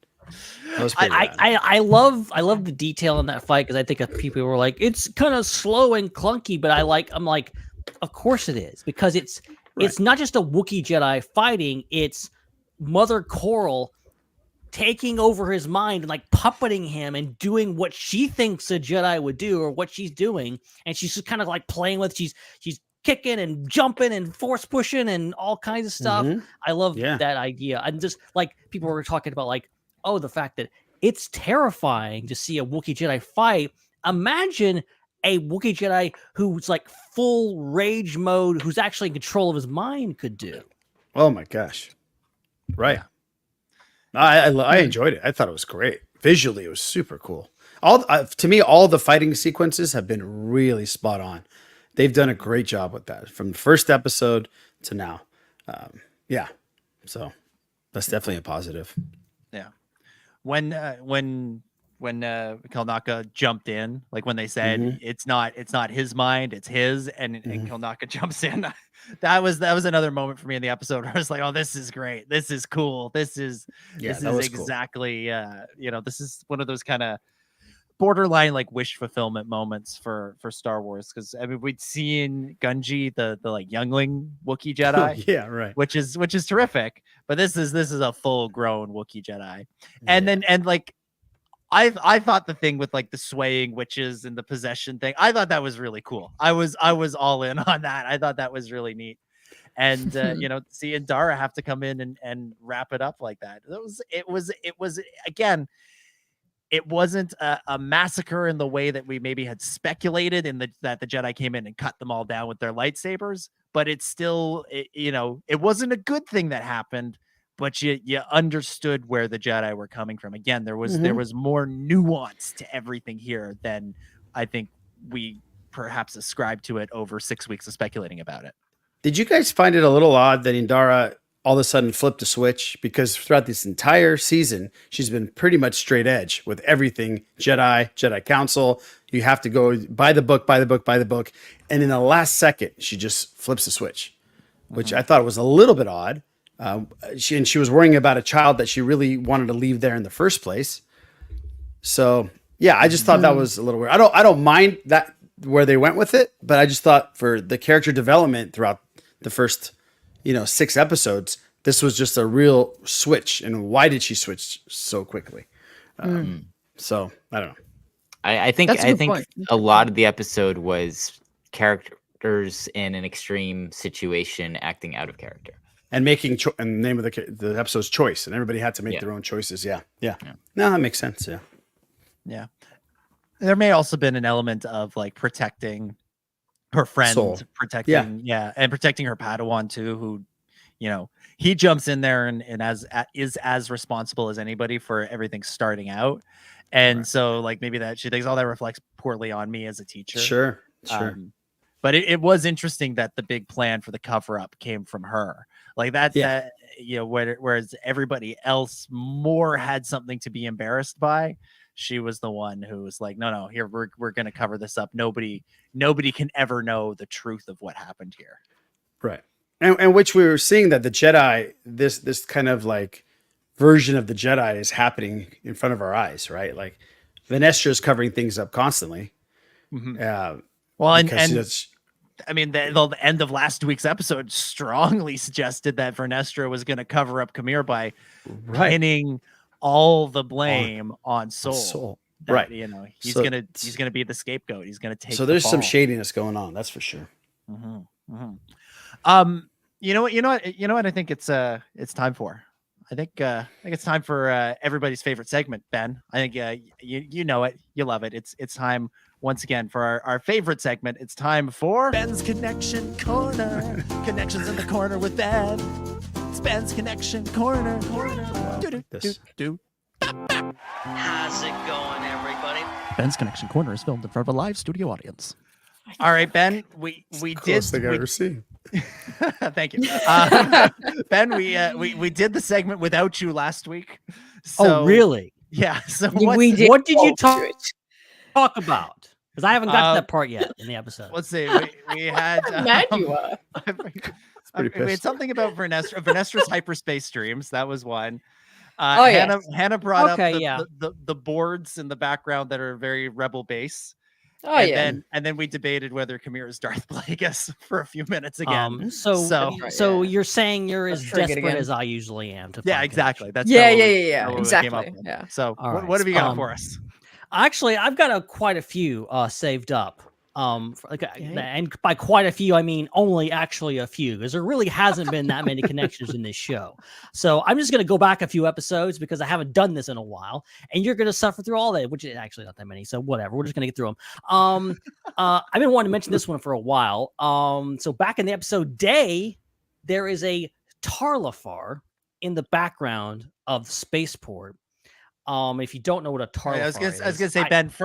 We all know what a Tarlafar is. Exactly. But for anybody, we all know. Hypothetically, anybody out there who's like Ben, just not this guy. Word, no, we all know. But if someone hypothetically Ben made up a word, what's a Tarlafar? Right. So, a Tarlafar actually made just a previous appearance on Ben's Connection Corner just mere weeks ago. Wow. Because Tarlafar was an alien, little short, furry, cat-like alien that first introduced in Solo: A Star Wars Story, and then recently appeared in the Bad Batch season 3 as one of the baby Tarlafar that gets kidnapped by Cad Bane. Yeah, that's a Tarlafar, and so we get one in the background of this, which is pretty cool. Like those. Let's see. So we haven't talked about your boy. What's his name? The Tanan. Whose boy? How am I forgetting his name all of a sudden? He's your favorite character ever, Dominic. Are you talking about Basil? Dominic. Basil. Basil. Basil. We haven't talked My about buddy. Basil. Basil this is a episode? Tanan. No. Basil he is wasn't. a Tanan. Should have He been. Should have been, yeah. The Tanans were created by Brian Daley for the Han Solo's Revenge novel in 1979. Tanans have been around for like 40 years. Yeah. And they were all canonized by James Luceno for the Rogue One, A Catalyst novel, which he included one there. So they have a long history. Catching up to this episode, finally, we have obviously the mention of a hyperspace disaster, not the great hyperspace disaster, or anything as so specific, but just a hyperspace disaster. Maybe these happen all the time. I don't know. I thought it was a special thing, but it's just one hyperspace disaster. Obviously a reference to Light of the Jedi, big happening that kicks off the beginning of the High Republic era. We have basically, I think for the first time ever on screen, a Wookiee using their claws, which is something that's been in, I think, Star Wars canon. Like, I remember the first time I ever knew that a Wookiee had claws was there's a scene in Heir to the Empire where like Leia grabs onto Chewie and then like he goes like climbing up like a branch on one of the giant trees. I remember that from the books. That was my first thing to like. Sometimes I feel like we have too many memories tied up in Star Wars when people say sentences like, I remember the first time I realized Wookiees have claws. With the same tone of voice, you'd be like, I remember the first time I went to new school and I met all my friends. Right. So yes, for those who don't know, Wookiees have retractable claws. Apparently it's canon now. Also, what Kelnaka is forced to do this episode is highly offensive to Wookiee culture. To use your claws against another living being in violence is in direct contradiction of the Wookiee honor code. If you're caught doing this, you would be labeled a mad claw and you would be ostracized from Wookiee culture. And that's probably the reason why Kelnaka has to go into exile on Kofar. Wow. That's interesting. That's a deep cut, man. That's the best connection we've ever had. That is pretty cool. I literally just did the research on this 5 minutes ago, so it's fresh news for me too. Fresh. So they just use their claws to like itch themselves, pretty much. That's it. That's all they're allowed to do. For itching and climbing. The limit. Yeah, that's the limit. Hence, that's the limit. Yeah. Do they get declawed like cats do, or when they're in, I like, would apartments? imagine. I mean, I think if they use their claws in a even more heinous way, maybe they just take them out. Ben, you just brought up Itchy. You just brought up Itchy. I don't want to know what Itchy was doing with his claws. In the holiday special. No, he had to have been declawed before that, or well, and speaking of which, you obviously have the mention that you don't insult a Wookiee's cooking. We saw Chewbacca himself roasting porgs in The Last Jedi, obviously a culinary chef all his own. And, we know that Wookiees have a passion for cooking. They even have their own cooking shows back on Kashyyyk. Famously, stir, whip, whip, whip. No, okay, I'm not going to do that. Space Julia Child. So, that's all part of the lore. Wookiee lore is deep, my friends. I'm a massive Bear fan. I watch The Bear. It's one of my favorite shows in the world, and that'd be great just to have a show dedicated to a Bear-esque show about Wookiees. The Wookiee. The Wook. I think they tried that one holiday season. That's right. That's right. That's that Ben. Bravo. Hats off to you. That was definitely it was finally a good one. Hey, and this will be the last Connect one. I'm gonna finish it up. Not doing any more. You're missing ending on a high note.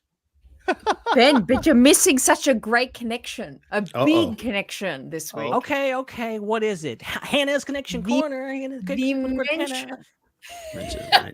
The mention within this episode of the Night Sisters. Night Sisters. Yep. Yes. I was going to say that. I thought they were Night Sisters, but I think they said, it must be a different. Which I guess the Night Sisters were always a known commodity, so it's not a. I like, and it's obviously like Night Sisters used to be so obscure. Now everybody knows Night Sisters. Now everybody's seen Ahsoka. Like your grandma is talking about Night Sisters. Like what? How do you know this? Like this is crazy. Right. It's amazing now that we have the reference point now. It's very passe now. Well, yeah. You have to actually now clarify that something is not a Night Sister. Night Sister, as opposed to in the past when you had to explain what a Night Sister was. But yeah. It's like when no one knew the name Mandalorian, like when Mandalorian was like a obscure thing that nobody knew about. So is this what I've been missing? Because every time I come on the show, Ben this is not on. Like we've been on the show for like 4 times, and Ben's never on. So I've been missing the connections. Yeah. This is best. We've connected. This is a connection right here. We're making a connection. There you go, a connection. You're in my head right now. Like a whole bunch of witches in his head. Yeah. There we go. What an incredible, wonderful, lovely, perfect edition of Ben's Connection Corner. Connections in the corner with Ben. It's Ben's Connection Corner. Do. How's it going, everybody? Ben's Connection Corner is filmed in front of a live studio audience. That girl's really digging it. Do you see her hopping up and down? You have a huge fan. She's just like, those 7 like people. Coachella over here. Yeah, those 7 people. They show up every week just to clap. Call me. Yeah, lovely. Incredible. 8 people. Dedicated fans. You have. Have you guys ever seen the movie Yes Man? It's got Jim Carrey in it and Zooey Deschanel, and Zooey Deschanel plays in a band, and her band has 7 fans, and so she begins every show by saying, "Hello, Jerry, Catherine." And goes through the name. That's Ben and his 7 fans of the Connection Corner. You got to name them. And I love you, random person. I think we should do it like a competition to name the fans of name the fans. That'd be so good. Come up with the names. All right. Is there anything else people want to bring up about this episode before we hit final thoughts? Is there anything that we've missed? I feel like we've covered. I'll just say this episode sucked. The show sucks, and you're a shill if you'd like it. I mean, the one thing we didn't really touch on is the virgins in the Force. Yeah, that's huge, right? And like what are May and Osha? Hannah, do you want to answer that question? What are May and Osha? Go ahead. Just give it a brief rundown. Yeah, go ahead, Hannah. Well, that's fine. It's fine. Yeah, it's interesting. Again, I kind of like this dyad-like concept we're exploring here. Interesting story point to note that they are of the same DNA. I know something of the episode was it last week? Well, coming into last week's episode, people saying, "Oh, how does Sol not notice that it's May, not Osha?" That little piece of information that they have the exact same DNA might be more of a hint there that they might have the same Force signature. So maybe that's how he couldn't tell. But yeah, I think it's an interesting. But I feel so bad because every time I'm like, "Oh, it's interesting," it leads me to say, "Well, why haven't we got this more on the show? This should have been a focus. What the hell have we done?" Because that's actually really fascinating. I wish they actually had explored this concept a little harder. Like it's been like existing. It's like, oh, they're sisters, but the whole actual diet of it all, I feel like they should have been harping on that fact a bit harder throughout the show. This could be one of those things that doesn't get picked up right away. Again, I think we're on the road to Plagueis here, and this sort of like these witches, they have this ability to manipulate the Force or the thread or however they view things, to find divergence in the Force on this planet and use it to, if not create life, then manipulate life. And so if Khmer or his apprentice knows what that is, they can then pass that down the line to the next Sith who might have a specific interest in that sort of thing and then seek out these sorts of powers. And, that knowledge probably died with Anastasia. Although Coral's out there, so maybe there's an opportunity to pick it up there. But like this knowledge is not well known. It is something that would still be a mystery to both the Jedi and the Sith. And, one of them could go looking for it at some point and utilize it down the line. Right. Maybe a being, a dark side user, assisted them with making May and Osha. Maybe that being is Plagueis. I mean, doesn't Palpatine literally tell Anakin this exact thing? Yes. So, yeah, I think it's leading that way. I think this show, from the tone of this show has a very prequel tone. Like, the not this episode, the previous few episodes, Day and Night, I felt like had very similar like music and editing to the Phantom Menace. So I definitely am just going back to what we know from the Phantom Menace, and the two big things is, Palpatine telling Anakin about Plagueis being able to create life, and then we have Shmi telling Qui-Gon that Anakin has no father.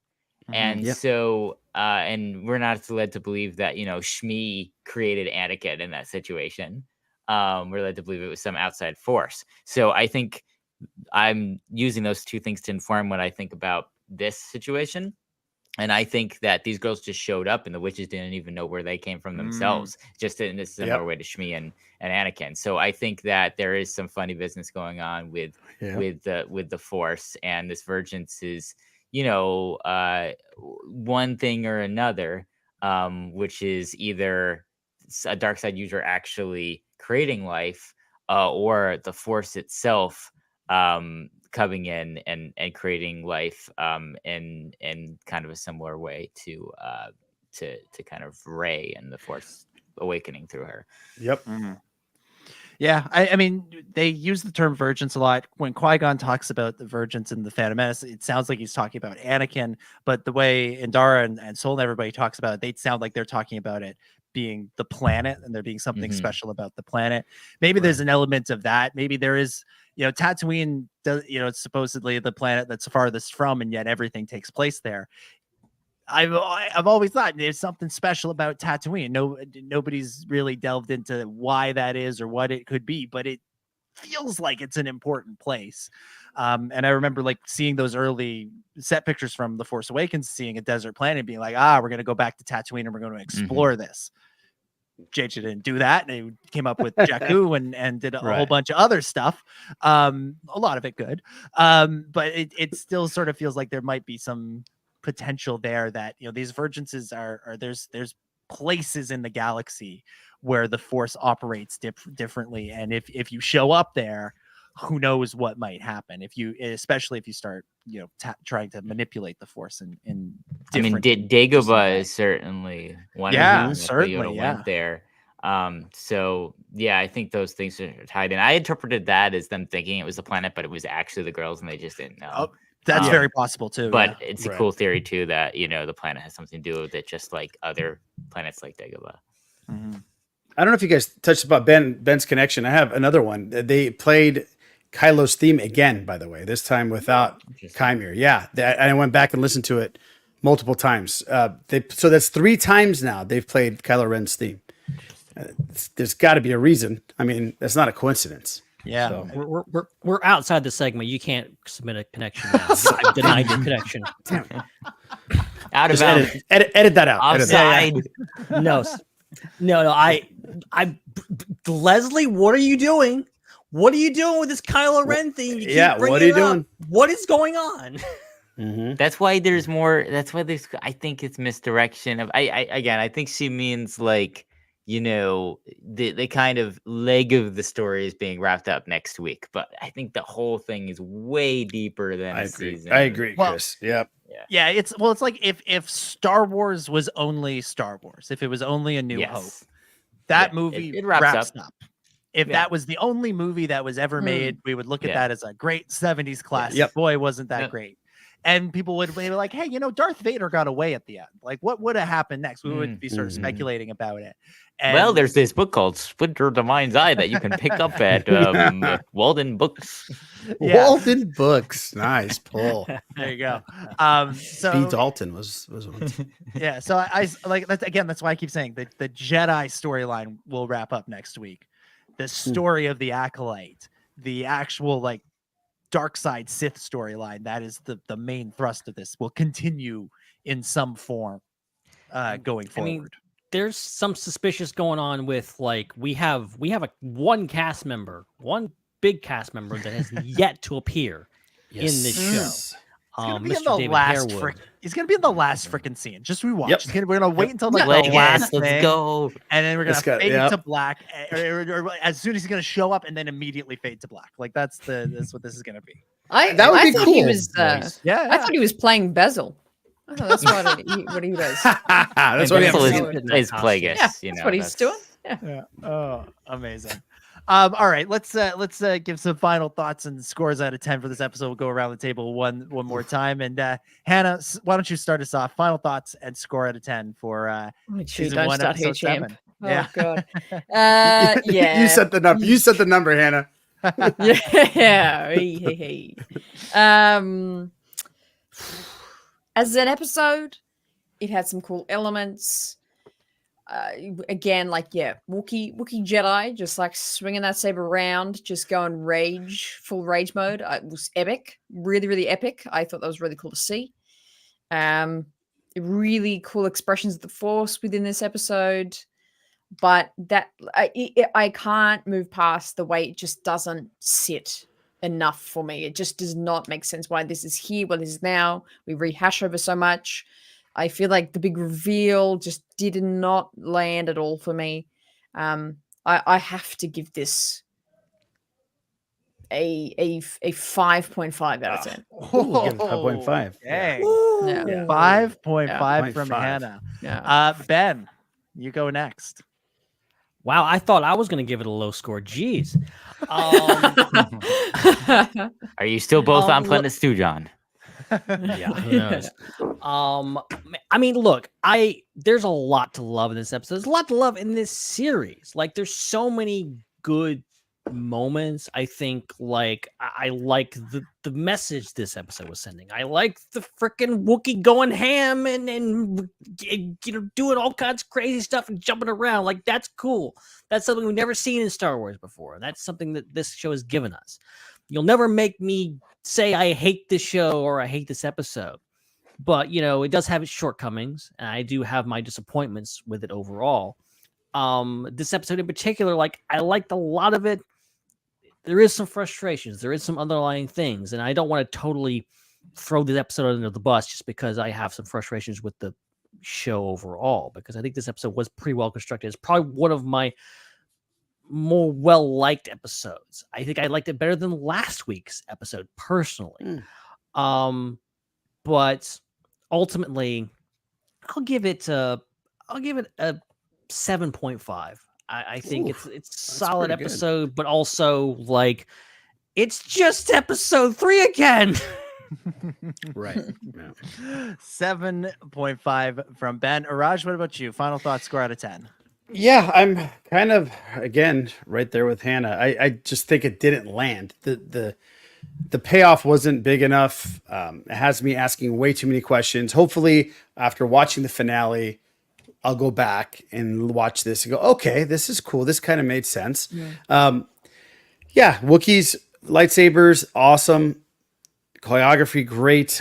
Yeah, I will give it a 5.75. just up just a little bit. Yeah, I just don't want to be the lowest one. So okay. sorry. Yeah. I love that. I love that. This is the Price is Right now. Yeah, this is the price. $1. I'll give you $1. Chris, are you going to give it a 6 just to keep this going? I know 5.76. 6. Yeah. Chris, give us your final thoughts. Okay. Time for this one.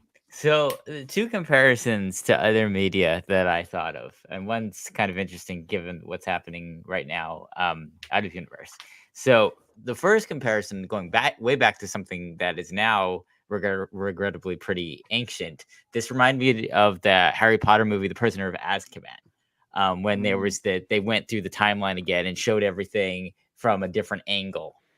So there were shots that were just reminding me shot for shot, very similar to the way Prisoner of Azkaban was shot in that moment. So I feel like this entire season is kind of in an Azkaban kind of structure, which that happens to be my second favorite Harry Potter film after the first one. So I personally just like that. That's just my cup of tea. So I like that aspect. And then the other comparison that I want to make, and I think this one's very fascinating, is even prior to a lot of people, especially this week, comparing it to House of Dragon, because the shows are airing nearly concurrently, and there's some comparisons because people are watching both at the same, each week. I thought while I was watching this, I think the last few episodes, that this show really does remind me of the pacing of Game of Thrones. Like, it's definitely not as slow paced as Game of Thrones, because Game of Thrones, you got an hour per episode and, many seasons of 10, 12 episodes each. But I feel like this is the closest thing we've gotten to Star Wars Game of Thrones, because it's a very slow paced kind of methodical type storytelling where you just get a little bit more of the story, but you're never left like fully satisfied. There's still something missing. And I felt like Game of Thrones was like that to the very end, where it's just like, we want to see what happens. And then it finally all happens in the last like 3 episodes. So I feel like so really the only thing, so when some people are saying like, wow, it's difficult to watch this alongside House of the Dragon when House of the Dragon is killing it, I'm not watching House of the Dragon. I'm just going off of what people have said so far. I actually think that, at least comparing it back to Game of Thrones, I think this show is doing all the things right that Game of Thrones did right. And the only thing that I can hope is that it doesn't have a finale that is as, divisive as the Game of Thrones finale. Right. So we'll see tomorrow, or not tomorrow, in 5 days. I wish it was tomorrow. I wish it was what tomorrow, happens. So we'll see what happens. So yeah, I like this episode. I didn't have any negative feelings towards it or any criticisms of it as I was watching. It's just hitting me the right way. And so it's another 10 out of 10 for me. Thank you, Disney, for your check. All right. Yeah. On the Game of Thrones comparison, my prediction is that Basil will wind up on the Iron Throne next week. He should. Sure. He definitely should. No one is more qualified. He'll be on the Jedi Council. Yeah, he'll take Yoda's seat for a little while. Yes. Yeah, I'm conflicted on this one because I really enjoyed watching it. When the episode aired, I was really into it. I had a lot of fun with it. But again, I struggle with it hinging on teenagers gonna teenager. And that kind of left me feeling like all of this stuff winds up feeling less epic, less grandiose, less big than it should. And so that sort of holds the episode back in my mind. Because if you recall, I gave episode 3 a 10 out of 10. I really, really, really enjoyed that version of these events. So ultimately, I'm gonna sort of come down as an 8 out of 10. I think a lot of it is really, really, really good, but there's a few things that hold it back from being truly great. And again, I think if we had more context on this show, if it gave us a little bit more of that like full picture of the world, of the galaxy, then it would feel a little bit more Game of Thrones like for me, and more House of the Dragon like for me, because I am one of those people that like I'm watching House of the Dragon and I get to the end of the episode and I think, why can't Star Wars be this good? Right, yeah. Because it's been so good this season. It has. It definitely has. Quick, I will everyone say- sip at the same time. I know. I will say Next I'm glad time. because it gives me a chance to add in my last point to that, which is this is one of those shows, Andor is the other one, that I watch and I think we're finally getting the quality that we get outside of Star Wars inside Star Wars, because very few times have we talked about during this show and Andor, this is just so derivative of whatever. Like, we're having a lot of debates about the way that this story is structured and the questions and everything that are coming up and if they're being answered properly. But the one thing we're not saying is, man, we're just getting the same old. We're definitely not getting the same old. That's a great point. That's a great point, because even if it's not your cup of tea, it's still different, and it's still something brand new to a point, something brand new that we haven't ever seen. Just like that's why Andor hits so hard. You know what I mean? You're right, Chris. That's a great point. Not everybody has to love it. I mean that's a problem, and that's something that you hear with in reference to so many other franchises. Is it's just the same. I mean, go back to 2015, the biggest. This is the same movie over again. The Force Awakens and The New Hope. Like you can't you don't have to love The Acolyte. Hell, I'm not even sure if I love The Acolyte, but you know what? I've never seen anything before quite like it, especially. Not in Star Wars. Star Wars is innovating. It's doing different things.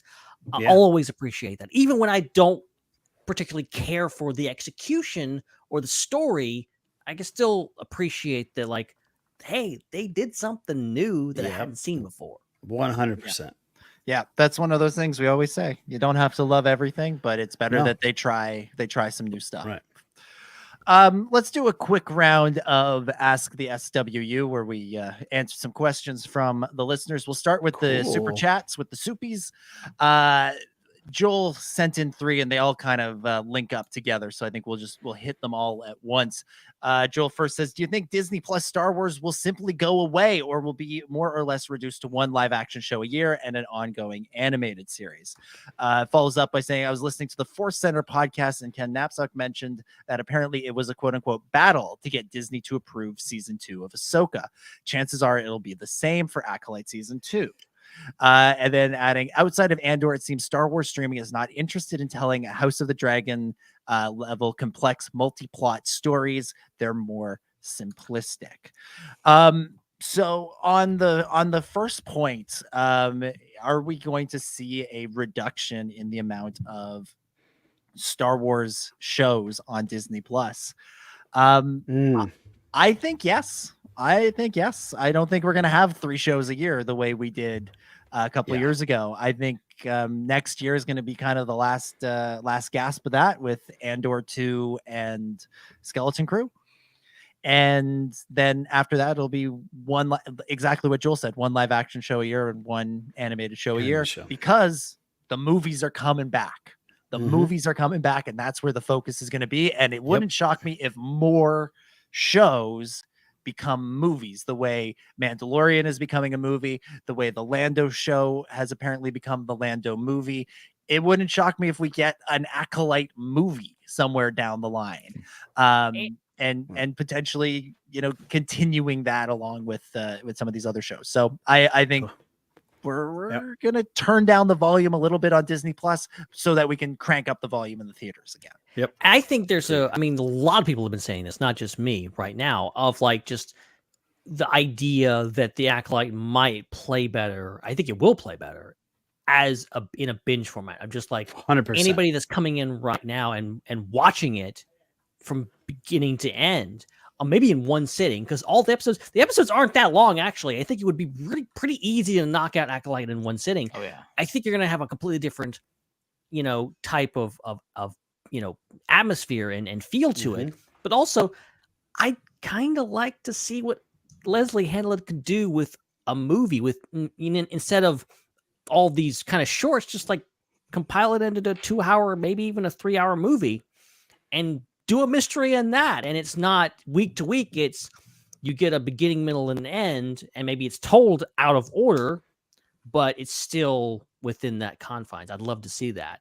And yeah, I think it's not going away, but obviously they're pulling back. I think Disney overall is just we made some mistakes, and they're very much on the back foot when it comes to streaming. So I think it has to do with the capacity of Lucasfilm, because if Lucasfilm had the capacity with all of their creatives and their administrative structure to put out as many shows and then add a bunch of movies on top of that, I think they would.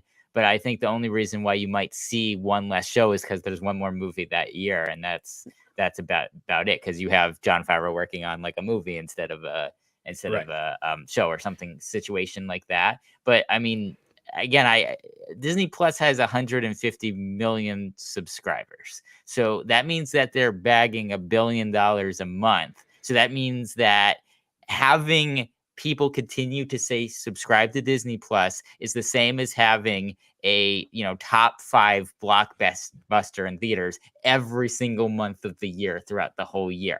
So that's why you're seeing money go into these shows that is comparable to the amount of production budgets that you'd see going into a big blockbuster film.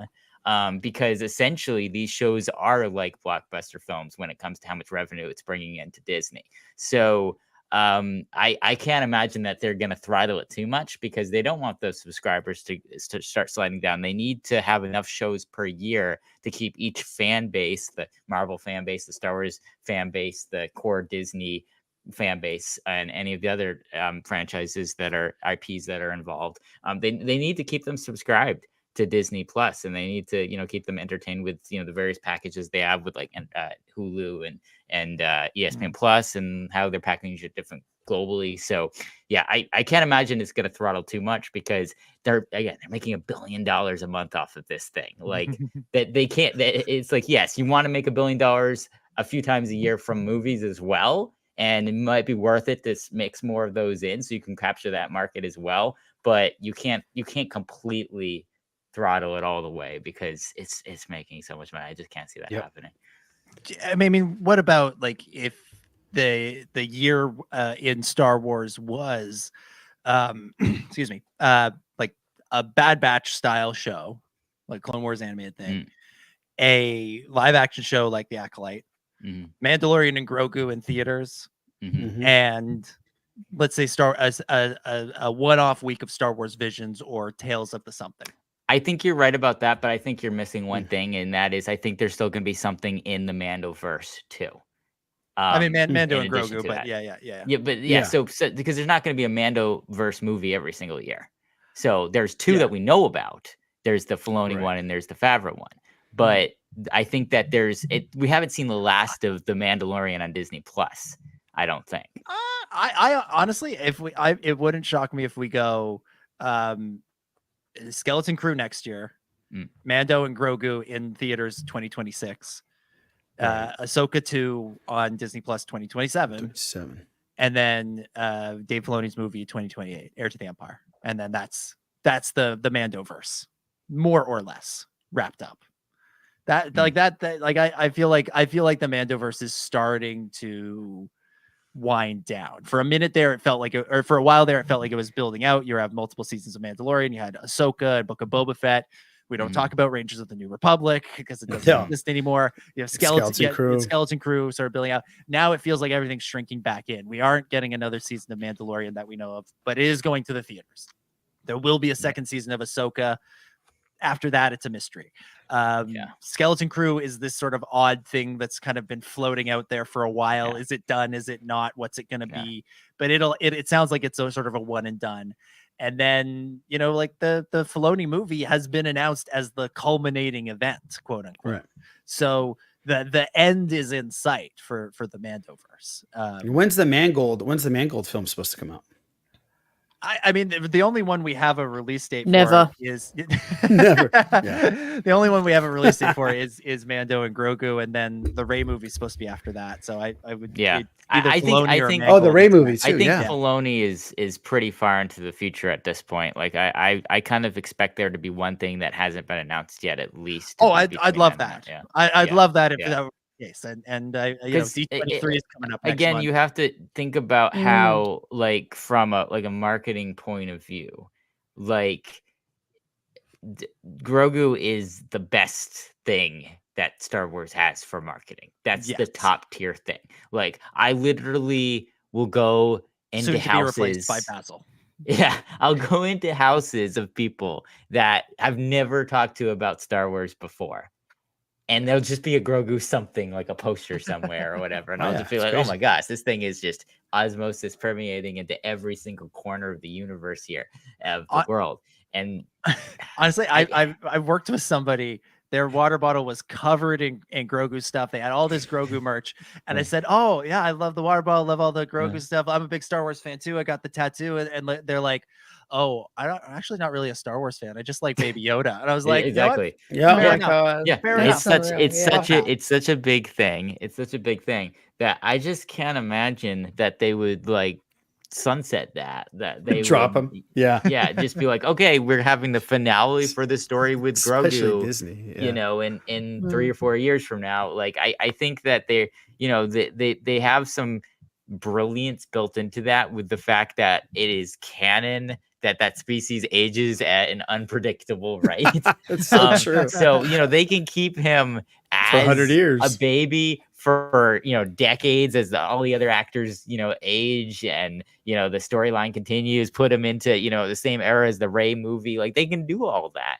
And so I think, you know, we're still going to be getting that thread, I think, for a while. And then you also have to think too about how Dave Filoni is like, well, to us, he's this big Star Wars veteran because, you know, he's been in it since 2005. Like, he's still very, very young and very new on the scene. Like, he's doing his first movie in several years.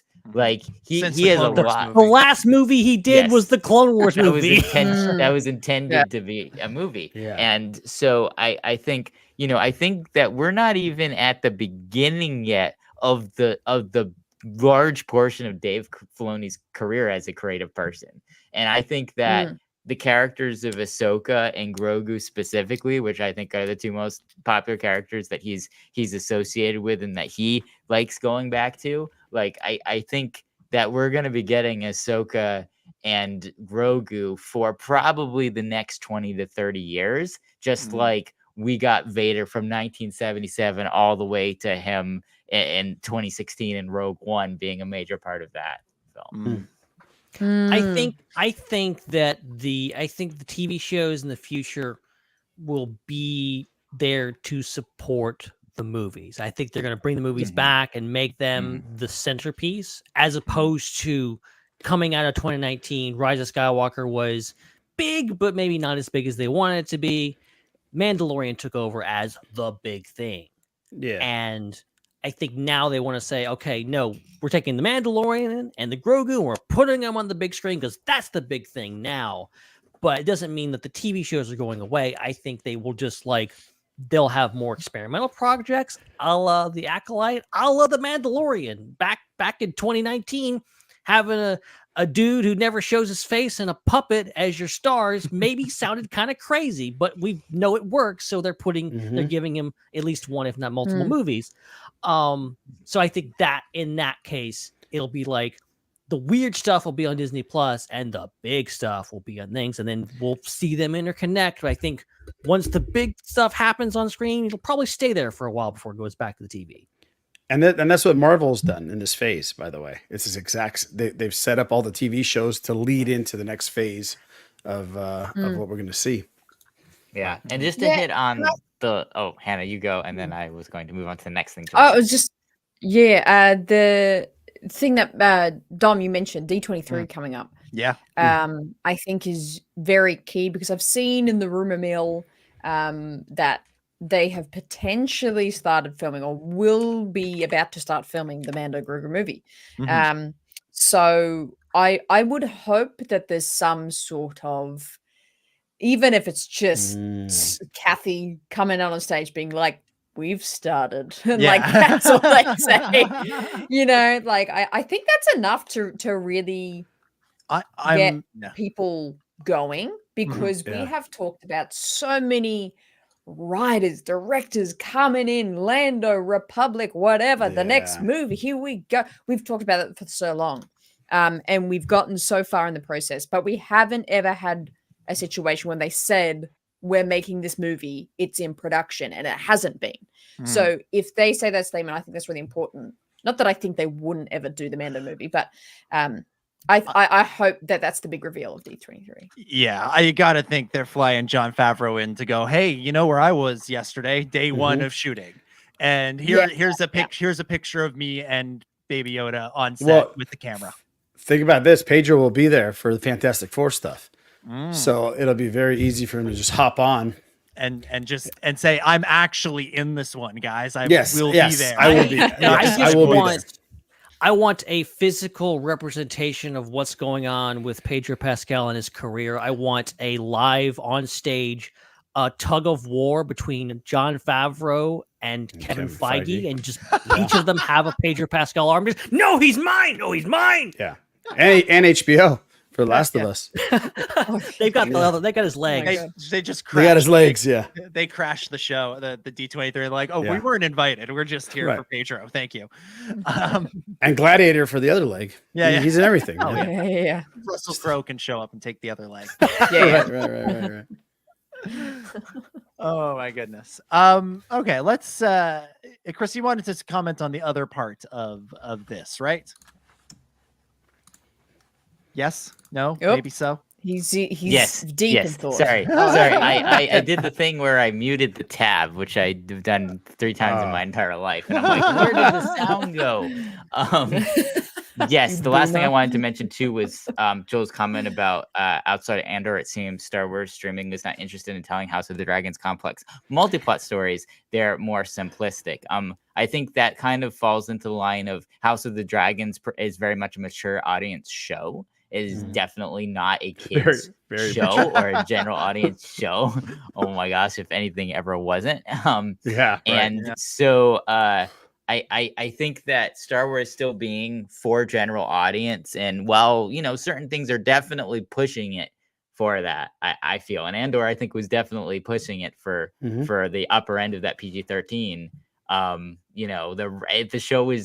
If the show is released as it was written, we know it might have been a mature show. Despite that, I think that's the reason why you don't have as much complexity.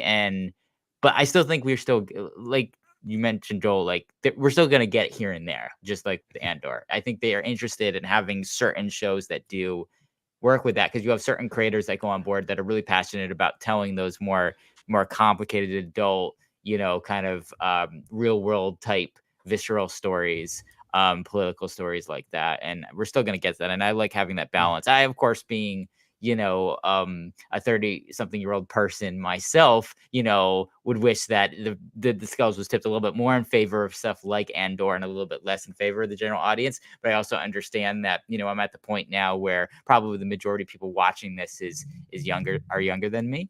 And so it's completely fine that, there's stuff that is accessible to people of all ages. And they definitely do a good job of that between, the young Jedi adventure stuff, which is accessible to, very, very young children, all the way, through the animated stuff and the shows that in the Mandoverse that are very general audience to shows like Andor. So I think it's a good balance of all ages. And, so I don't know if it's not that they're not interested in telling those type of stories. I think it's just a balance of all the stories they're interested in telling, and there's good reason for all of them.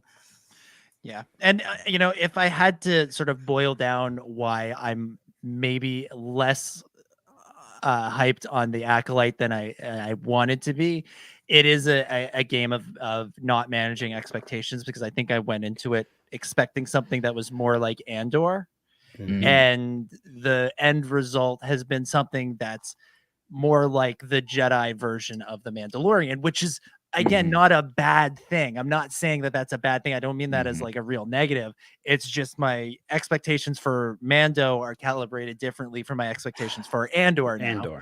And so I went into this looking for that like big picture multi arcs, not even arcs, but just like again, I keep hammering the Vernestra storyline because like that feels like a real weak spot where if you strengthened up that story and you explored more of what was going on with the politics and what the Jedi were doing with their political enemies, and Hannah, you and I went deep on this last week, like that if you strengthened up that, I think that raises everything else on this show.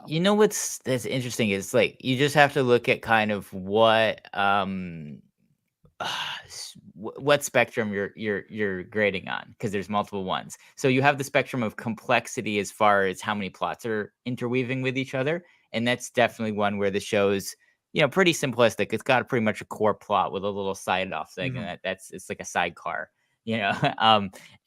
but But as far as kind of like the level of emotional depth to what's happening in the show, I feel like it's very Andor level, because it's just gray moral murkiness and incredibly heavy traumatizing events. I mean, we're getting people, massacred and stabbed almost on a week-to-week basis. We're seeing children go through incredibly traumatizing experiences. We're seeing children, become psychotic or being pushed into being murderous and psychotic. We were seeing them grow up to again go on like a Uma Thurman revenge tour. The show, while it still has that veneer of, oh, this is swashbuckling, good family fun Star Wars lightsabers and blasters and stuff. I mean, when you really think about what's going on in this show, it's very horrific and very dark and mature. And that's why I think it should have had more of that Andor feel to it, because I feel like, again, we're not feeling the full impact of all those things that are there that you just described. It's very present in the show, and when we talk about it in those terms. But when you're watching it week to week, it sometimes feels like it's not there, and so to again underscore those points, underline those points, if you give it more of the Andor vibe across the board, maybe that makes the whole thing strong. It reminds me a lot of Netflix, and I know there's writers, and I don't know if it's writers or directors, but there's creatives behind the show that have done a lot of things on Netflix. I mean, the one that comes to mind is the writer/director from Chilling Adventures of Sabrina, which wrote, I think, a few episodes ago. And again, that's a show that's kind of like that. It reminds me of Stranger Things a little bit as well, even more so perhaps than what Skeleton Crew can do, which is billed as trying to kind of be evocative of Stranger Things in the Star Wars universe. Stranger Things is, again, one of those types of shows where it's not that complicated a show plot-wise, but it's still got some really deep and dark things going on. You can kind of look at, the relationship in the last season, between that one character and that other one character. Sorry to spoil things. But you had some of the people taking over people's minds and going into their mind spaces, and in a similar way to this show does.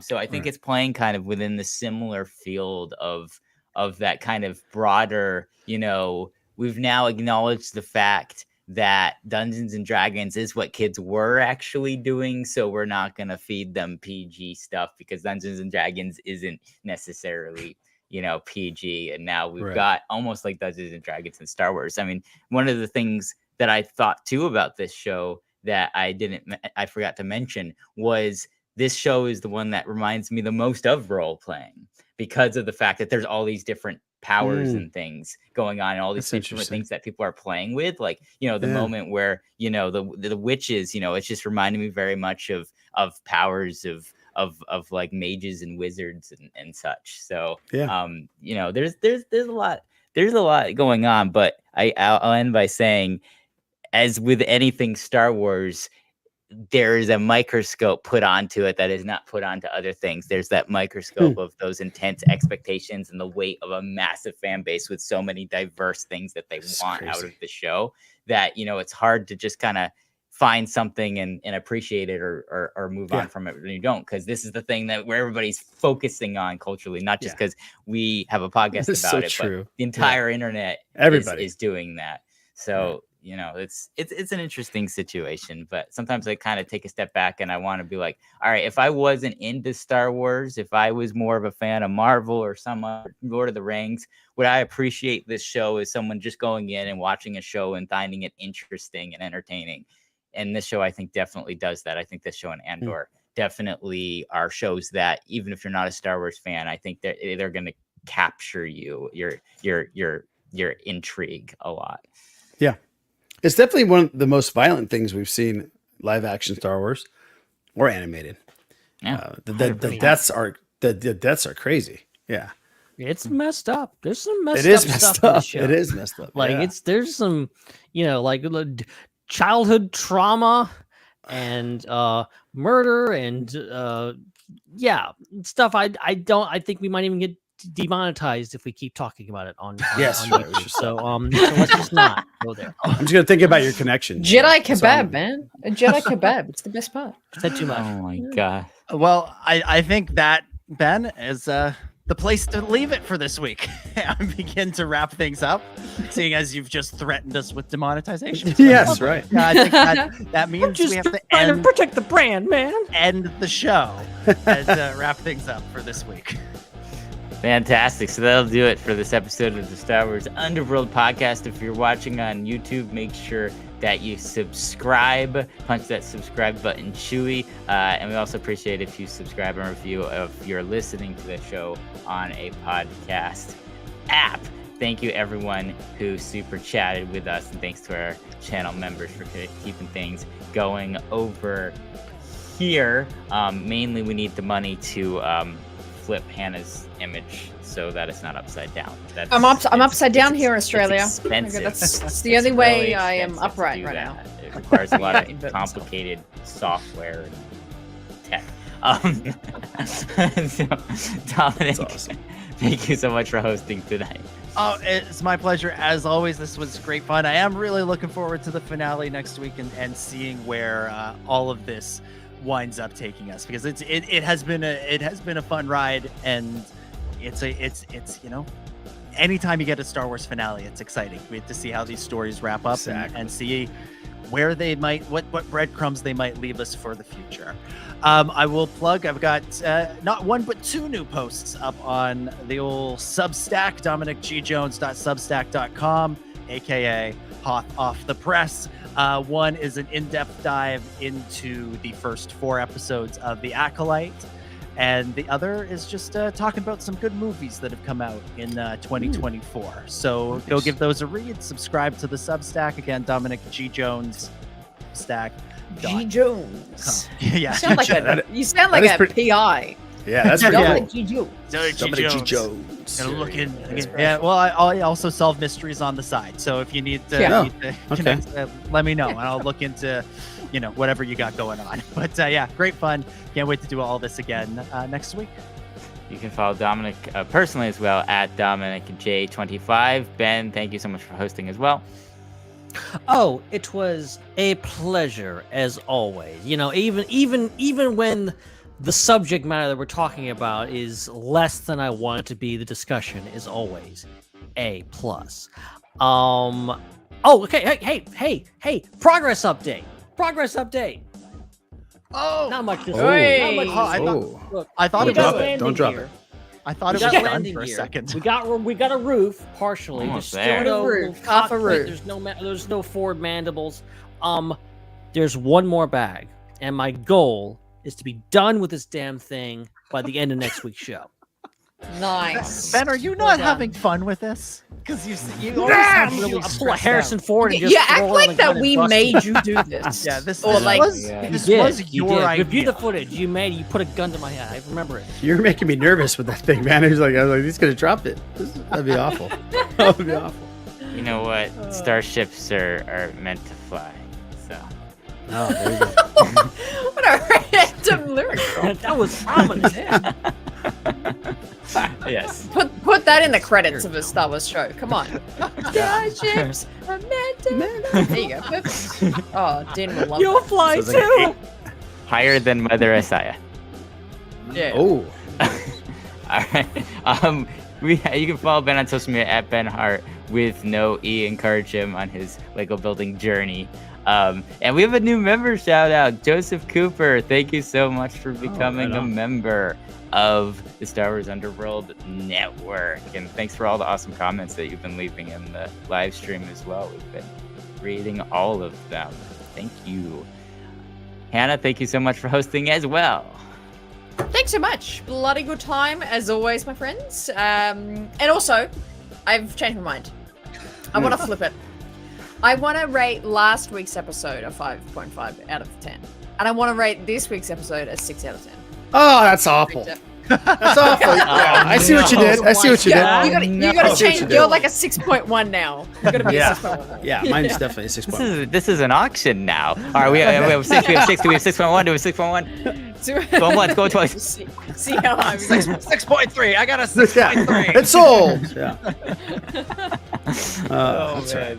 That's amazing. Yes. Awesome. Follow Hannah at the Raeside. Check out her YouTube channel, the Raeside, Raeside. And of course, last but not least, Iraj, thank you so much for joining and guesting and lending your expertise for this week.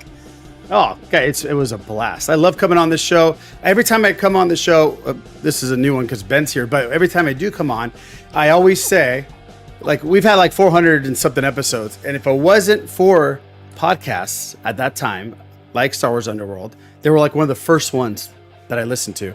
I don't think we'd be doing this. Like, you guys were awesome back then. You're awesome now. And you're everything that the Star Wars community should be. Positive, fun, and just a bunch of people that love Star Wars. And I always say, like, the Star Wars community filters itself out really quickly with the crazies, and then with the people that are you want to hang out with and that are cool. And obviously, you guys are the crazies. Yes. Thank you. I was just kidding. Yeah, definitely. Yes, but yeah, guys, we do a podcast, so check us out at the Sith List. I didn't put my thing down there. I should have. But every week we do a podcast, not just Star Wars, but heavily Star Wars, but everything else: Game of Thrones, Marvel, music. We do it all, and then also a YouTube channel that we do reactions and breakdowns. And right now we're doing House of the Dragon and, of course, the Acolyte. So come on board and hang out with us. Be a Sith Lister. And it's Sith List, not syphilis. I know that gets a little mixed up. So just make sure you don't put it in what? That's after 11 p.m. That's late night. That's after dark. Yes. Sith List after dark. Yeah. But thank you guys. This was a blast. I love hanging out with you guys. Thank you again. Thank you for the kind words. Really appreciate it. Thank you. Yeah, of course. Thank you. And we've got another channel member. We have Voyager becoming a channel member as well. Voyager, thank you so much. And thank you as well for the amazing comments that you leave. Another very frequent commenter. And another one, Skywalker's Academy. What is going on? Everybody becoming a channel member. Skywalker's Academy, another very frequent person in our live streams that we love reading your chats. So Joseph, Voyager, Skywalker's Academy, welcome so much, and thank you for supporting flipping Australians the correct way. Thank you. Otherwise, I'll just be doing this the whole show. yes, it's very helpful. Upside down. Very much appreciate it. Okay, awesome. Few last plugs. Just remind everybody, head over to the Discord after this. If you're not a member of our Discord, you can check it out. The link is in the description here on YouTube of all the social media places this is being posted, and of any podcast that you're listening to. It's in the show notes, so check it out. And we've got game nights there. We got watch parties, lots of fun activities as well throughout the week. And then so many channels to talk about so many things, not just Star Wars. So we're talking about all types of things in there, different franchises and things. And check it out. There's a great group for people that are going to Celebration Japan, and we have members, and they're teaching other members how to speak Japanese in there as well. Gosh, there's some amazing. wild, awesome stuff. So check out the SWU Network Discord. Follow us on social media at the SWU. Check out all the other shows we have on the network. We've got the Raeside, Iron Cannon, Tales from on the Galaxy Tractor Beam, and more. All right, so that is it. We are out of here. Until next time, for Ben and Iraj and Hannah and Dominic, my name is Chris, and may the Force be with you.